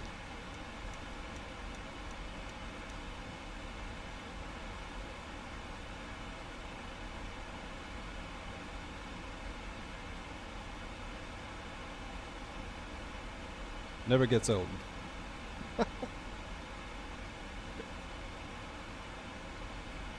Yeah.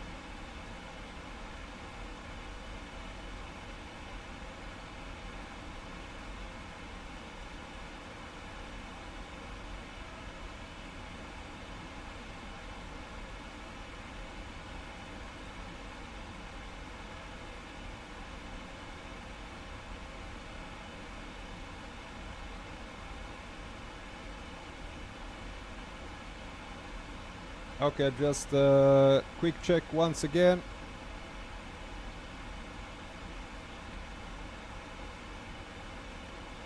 Rider to arrival, we need to be right at 11,000 feet, 250 knots, that's us.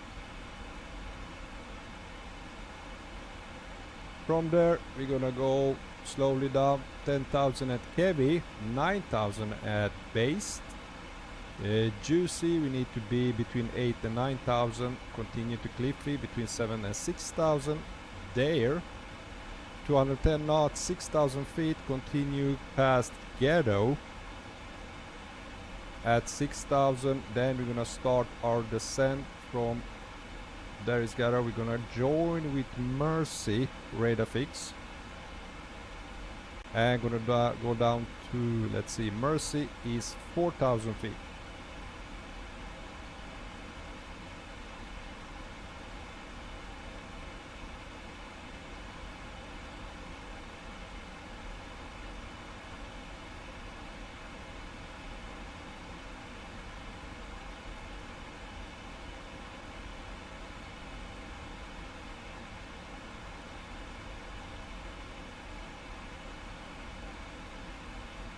Guys, I can see land in the horizon. I can see land, finally. A little bit of land.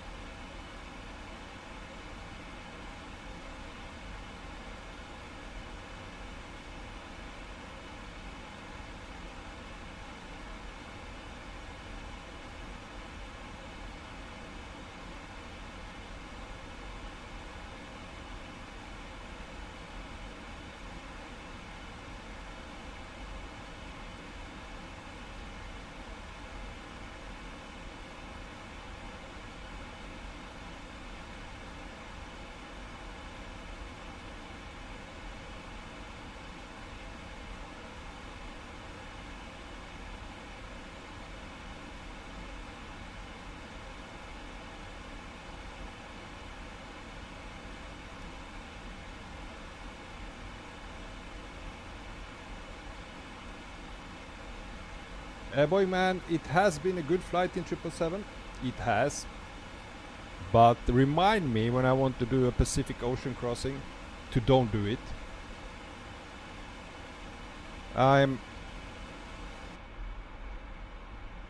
What I liked almost the most with like at the second place from flying the aircrafts is the sceneries around.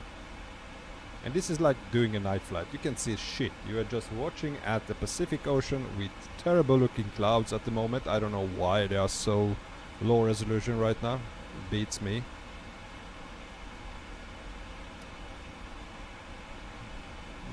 Frank, when is stop of descent? Well, in a couple of minutes. Just a couple of minutes, man. As soon as we hit this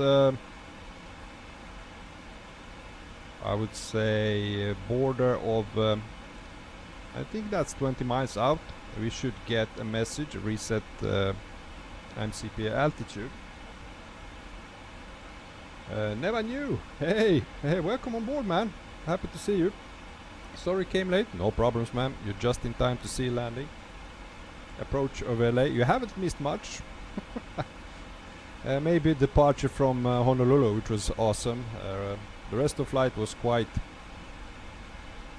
nah, I would say.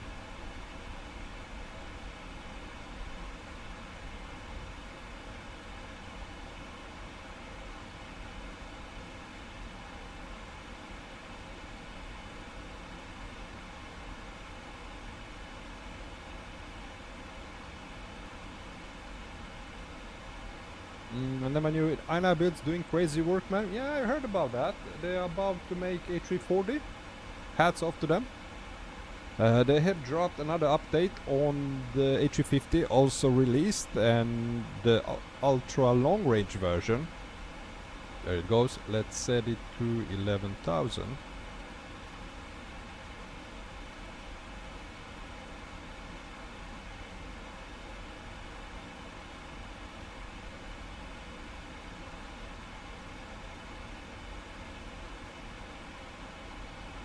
Very realistic and beautiful. Yeah, the Doha airport as well, which I am gonna buy. We are gonna do that flight very soon.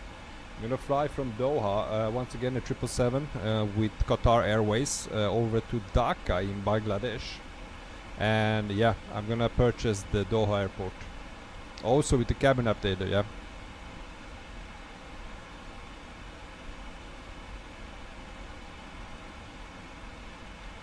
Oli Baka, well, my freeze department went well. This is stressful. I understand what people mean that this is a game changer. Yeah. It can get very stressful.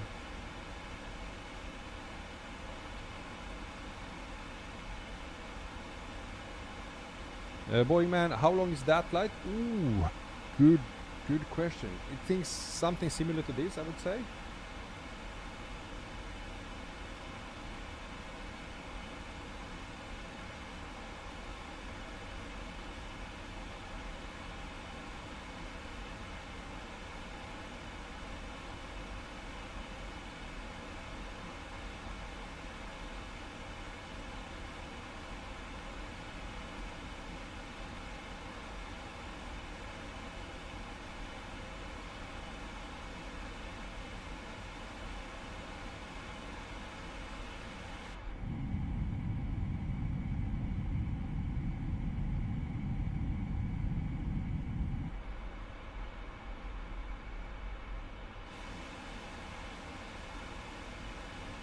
Okay, here we go.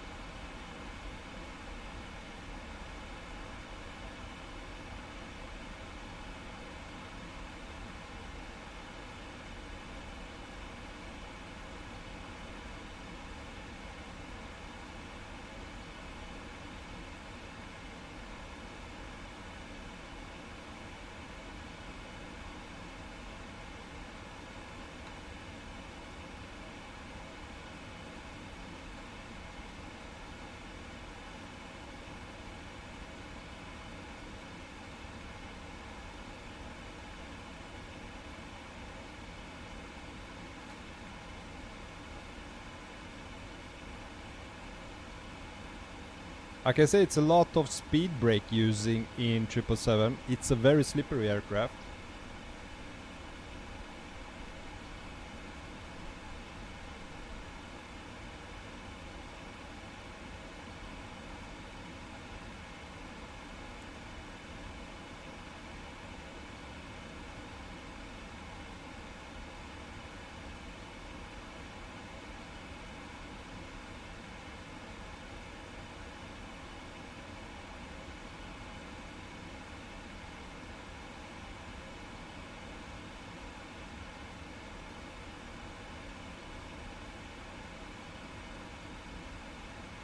Land.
Land finally. Totally agree, man.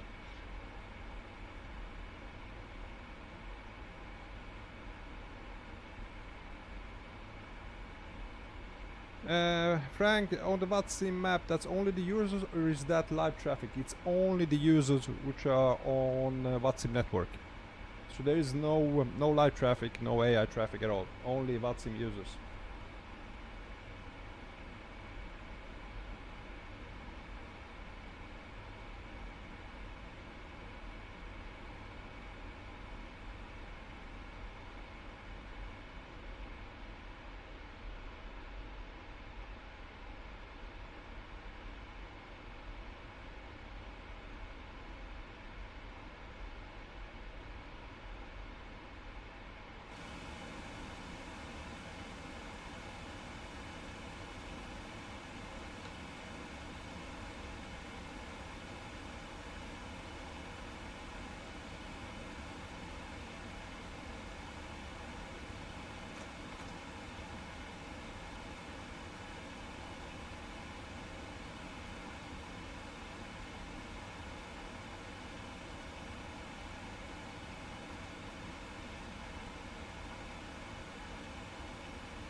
Paul Major, I think this is one of the most scenic flights Bronco has ever done. I don't get you, man. Scenic? Scenic! Okay, I got it now. Scenic. Sometimes they're a bit slow. It's Saturday after all. I had a couple of drinks yesterday. I won't lie.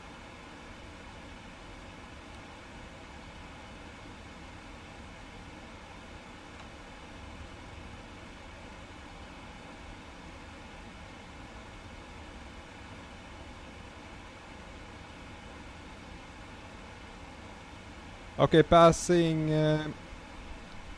flight level 200. I'll turn on the seatbelt sign.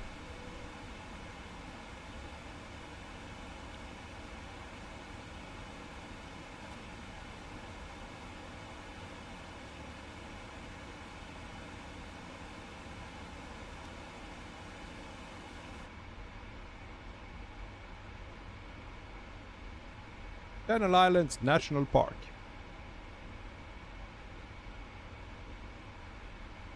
Okay, I'm gonna quit this one.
From 7, it still amazes me how the two of those things can keep so much metal in the sky. I mean, the weight of this thing, it's... Yeah. It's incredible, man. And it's like these wings. And this at back. That's it. That's what keeps it flying, guys. It's so incredible.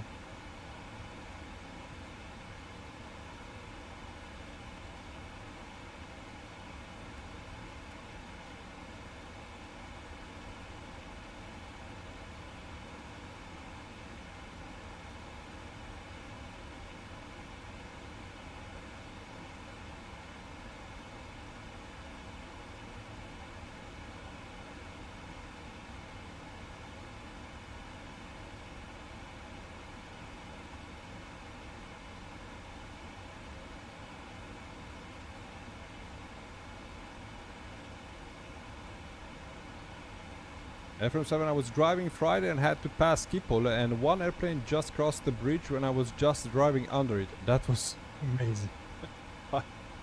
That is so cool, man.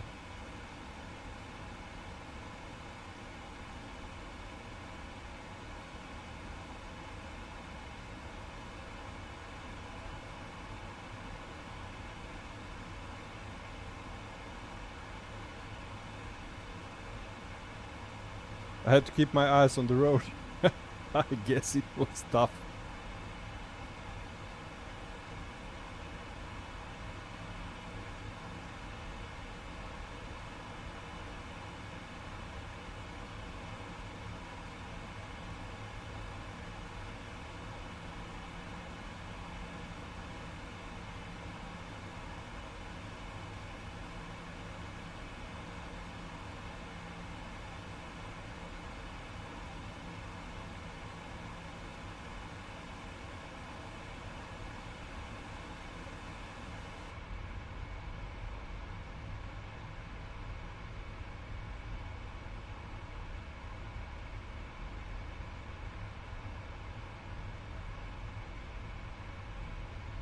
And the plane starts wobbling again.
Frank, better start slowing down soon, coming up to 10,000 feet. Well, we are at 250 knots, so we are still fine, man.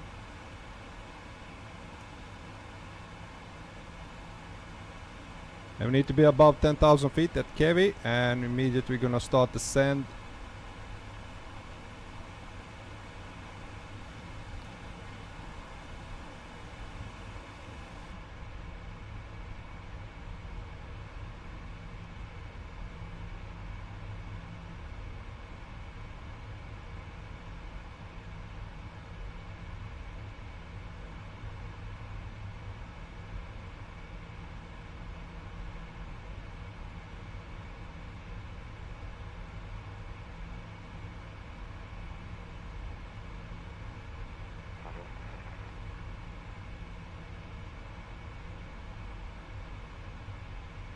Your airspeed 492 knots? No, 300 knots is true airspeed.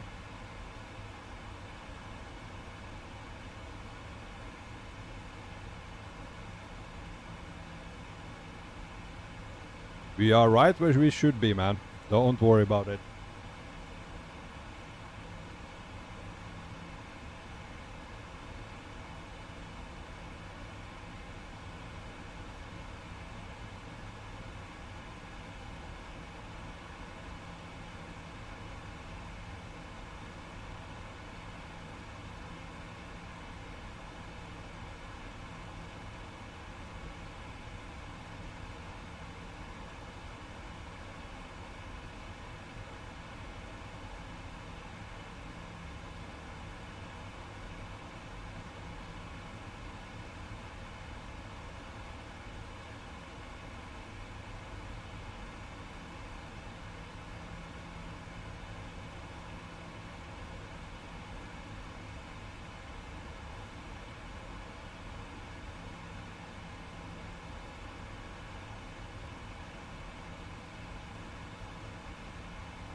Frank, don't you have to be using the ATC when using the mark? There is no ATC right now. Map is just to show you if there is ATC and which aircraft's up in the air and nothing else. So there currently there is no ATC in LA, so we're gonna manage ourselves, man.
Okay, is that smog?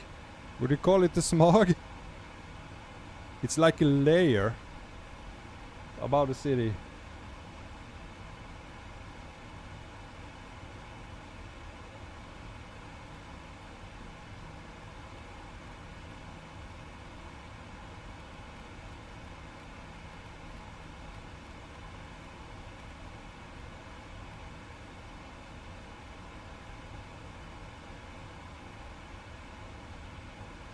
Boyman, landing lights? Not yet, we are very far away from airport, man.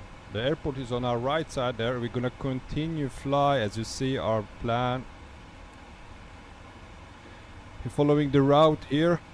We're gonna descend down to 6,000 feet. Then we're gonna continue flying until we join on a waypoint which connects us with the ILS on the runway 24 right.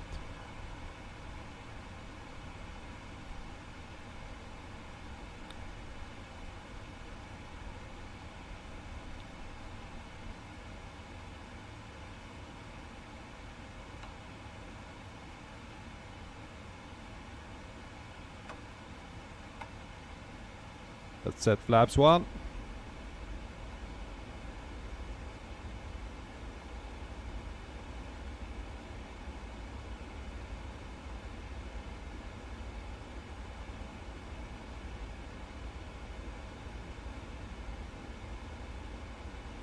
That's a sharp turn. Don't worry, man. It's not that sharp as it looks.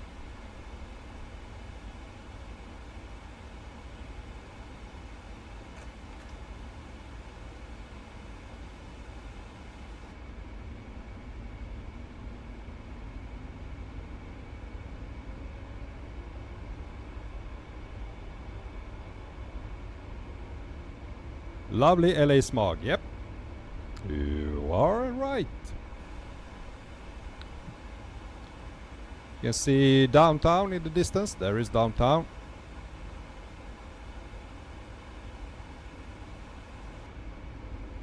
Should be able to see the airport. There's the airport.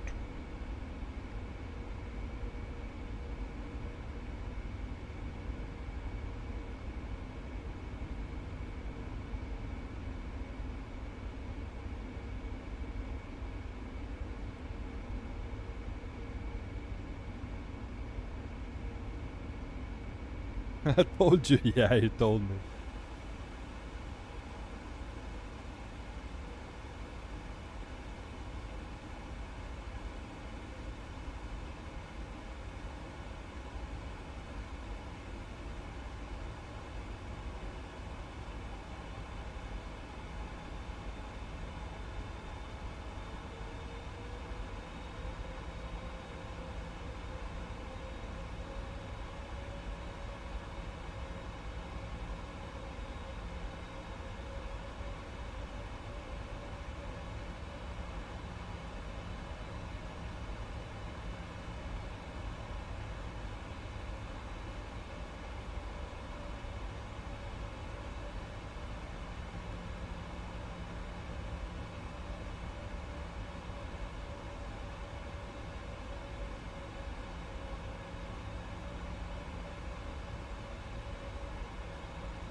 Man, that's smog. 28 American 433 passing 4,500 on the Orca 5 out of LAX, climbing 50370.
Alright, let's see, we are 18 miles out from the runway.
I know what I forgot. I forgot to descend, guys. I forgot to descend.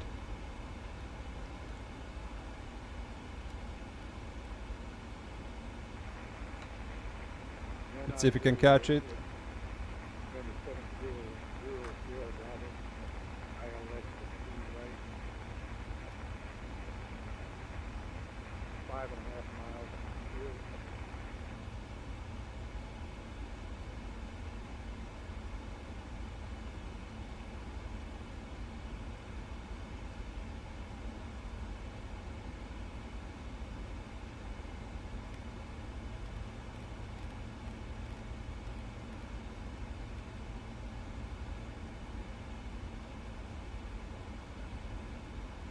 Oh, we're not gonna catch it, guys.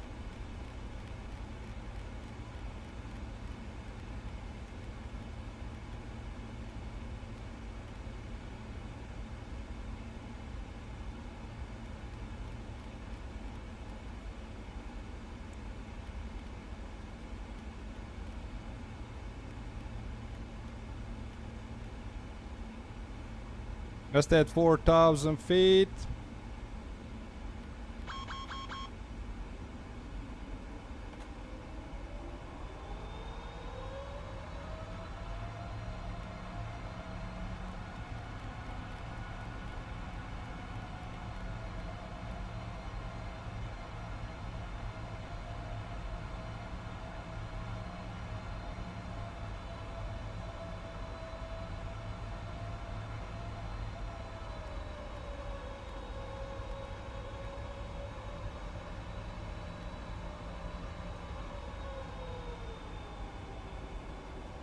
We missed our glide slope, guys. I was supposed to descend to 4,000 feet and I forgot to do that. I was so focused. There was another aircraft in our vicinity. There was a JetBlue arriving behind us. I'm gonna stay at 4,000 feet. I'm gonna do...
NI area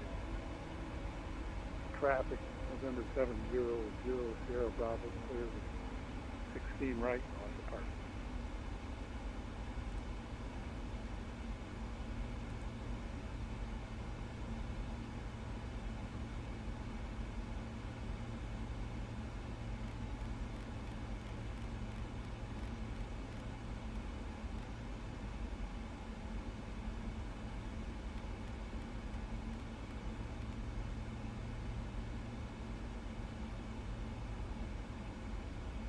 Gonna catch it this time. We're gonna do a little bit shorter.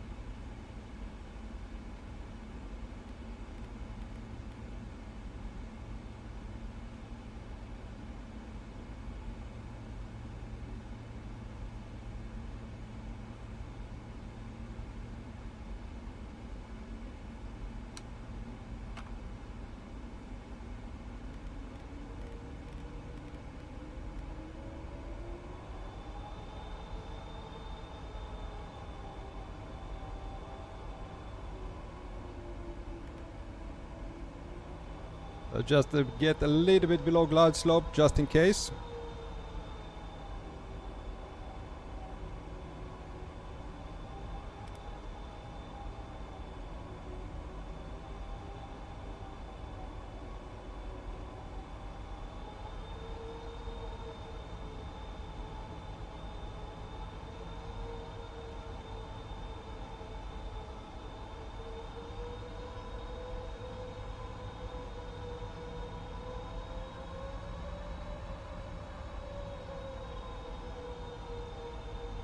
Capture the localizer.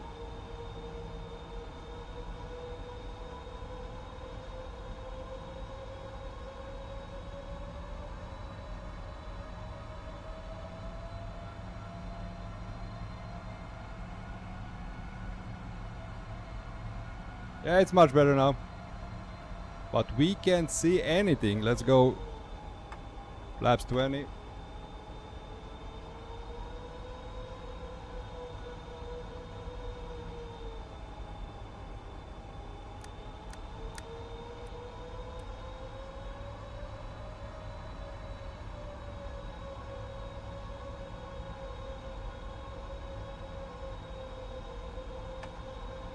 Flaps 25.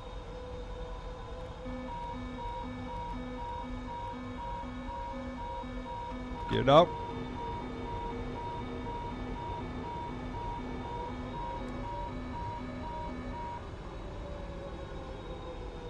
Speed 154.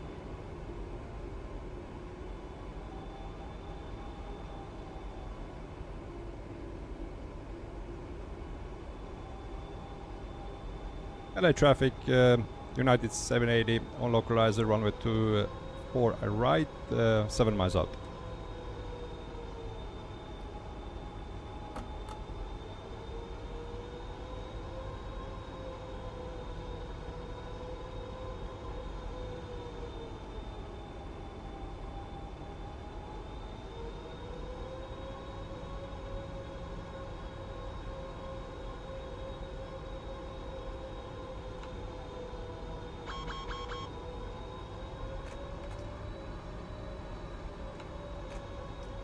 Speed brake is armed.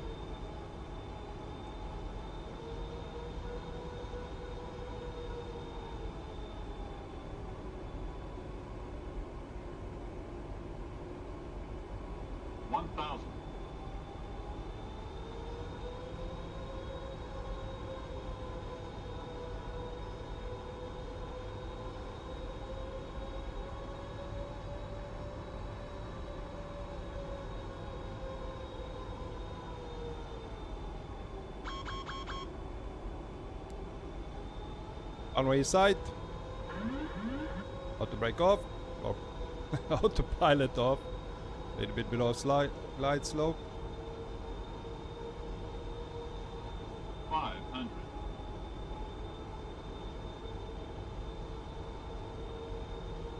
400.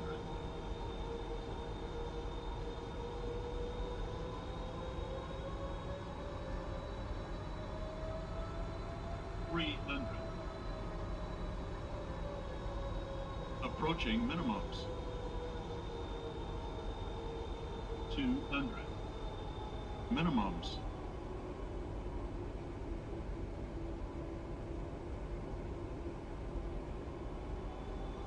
100. 50, 30, 20, 10.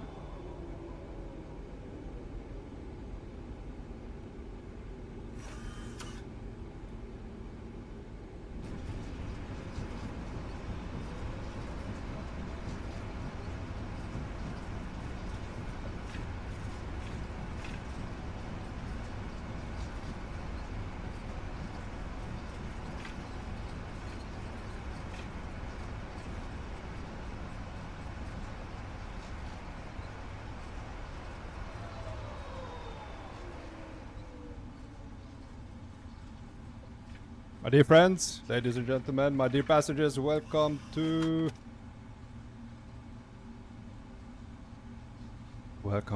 Los Angeles. Let's clear out the flaps. We're gonna clear the runway. That felt pretty nice. And guys, this aircraft, wow, it's so smooth to control. Really love flying it. Let's speed brake. Okay. Spoilers are off. Let's break down here. Gonna exit the runway. Minus 173. That was nice. That was really nice. As I said, welcome to LAX. Finally on the ground. Man, I'm gonna fly this again. I'm gonna fly this aircraft again. Man, it's so lovely to fly. I mean, controls are incredible. Really loving it.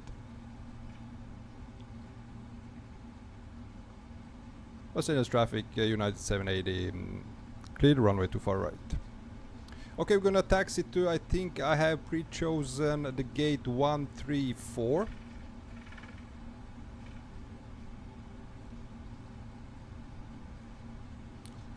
Oh, we are going a little bit too fast. Slow down, slow down, slow down. Okay, I need to just start, let's see, let's turn off the landing lights. Runway turn lights off, taxi lights on. Start the APU. Start the GSX. And gate.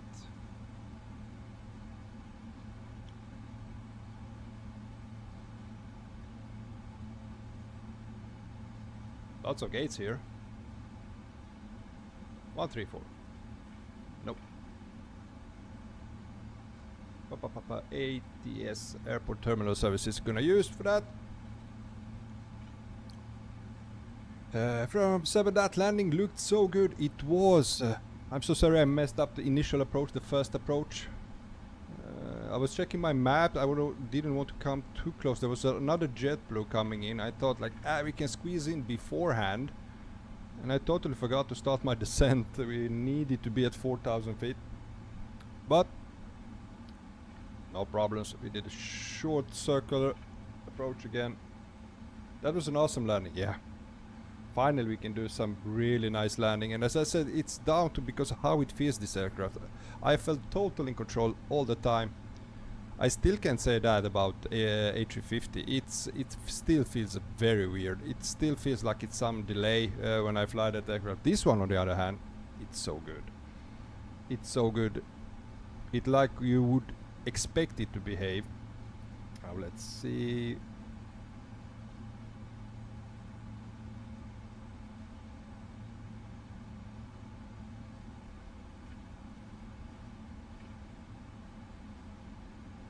It's gonna be a little bit of taxi.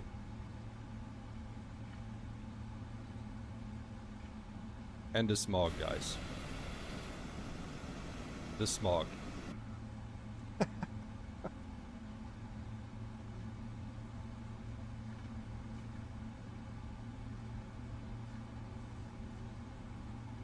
Boeing fan, alright, Mr. Bronco, I'm gonna hop off here. I will see you in another stream. Yeah, man, I think next flight is gonna be from Doha. Another flight in 777. I'm gonna fly from Doha to Dhaka in Bangladesh. That I'm really excited about, to do that flight. Never been in Bangladesh. And also with the INI builds Doha. Now I don't know this week how it's gonna look. I'm gonna announce it on my Discord server. So if you are not, if you're new to the channel, guys, hop into our Discord. I announce my flights because there's so much going on now, and I have a vacation. So I'm aiming towards doing that on Thursday, that flight, and hopefully another flight on Sunday.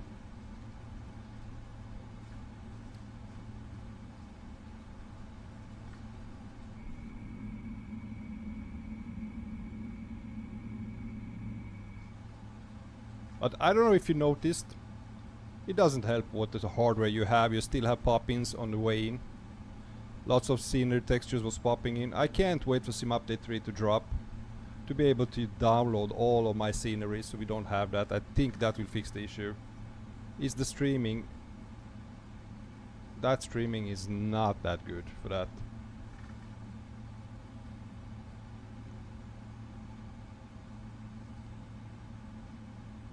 Where are we? We should go to, yeah, continue taxi. We're gonna need to turn a right on Kilo.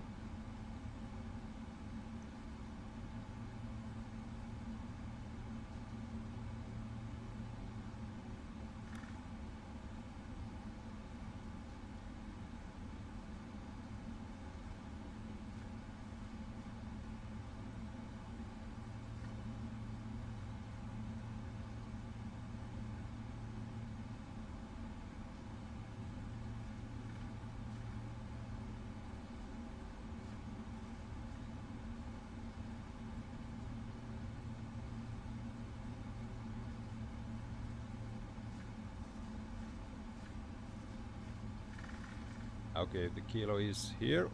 Gonna turn right on Kilo.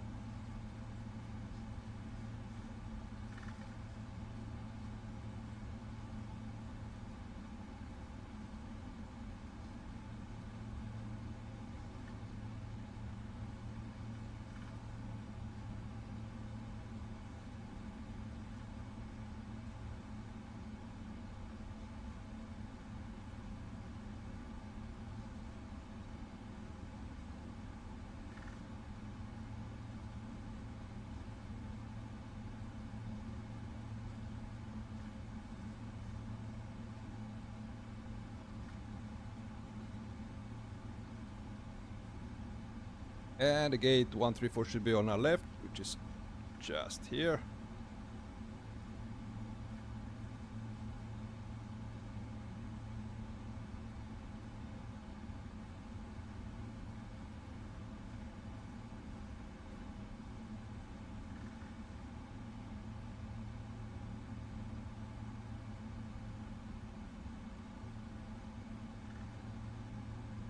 No marshaller? Okay.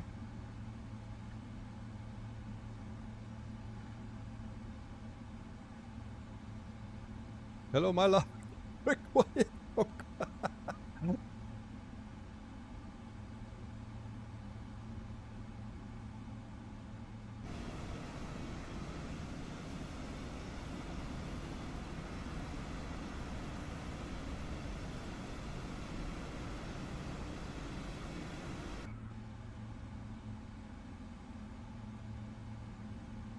Okay, parking brake on.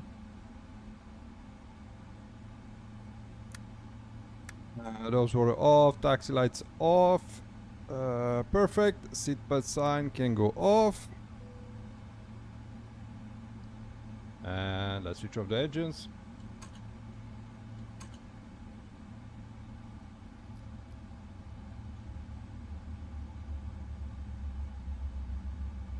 SD boarding. Boarding requested.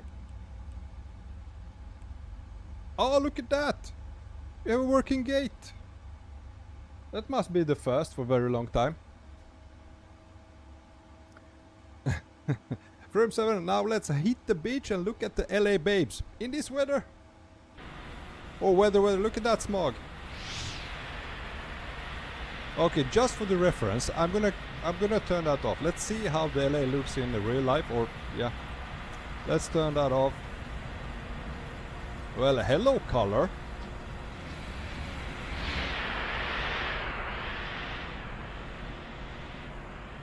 Oh, there's some Qatar Airways. Look at that, completely different, guys. We can get the ground power as well.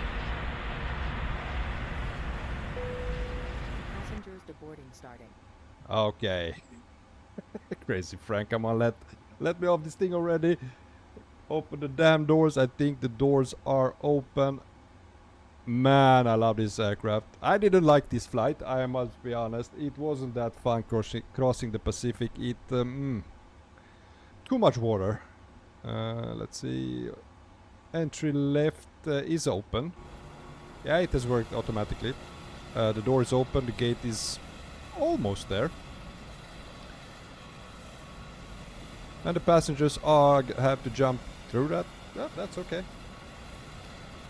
Anyway, guys, what I wanted to say is remind me, guys, if I choose a flight where it's like crossing some Pacific Oceans or whatever, North Atlantic Ocean, just stay away from that because we want to see land. Not that it was boring, but it's man, I love the scenery in this simulator, and when you're just flying over oceans you can't see anything. Anyway, I want to thank you for joining me on this flight. Always a pleasure having you aboard, guys. Big thank you for all of your support, being here with me for 5-6 hours.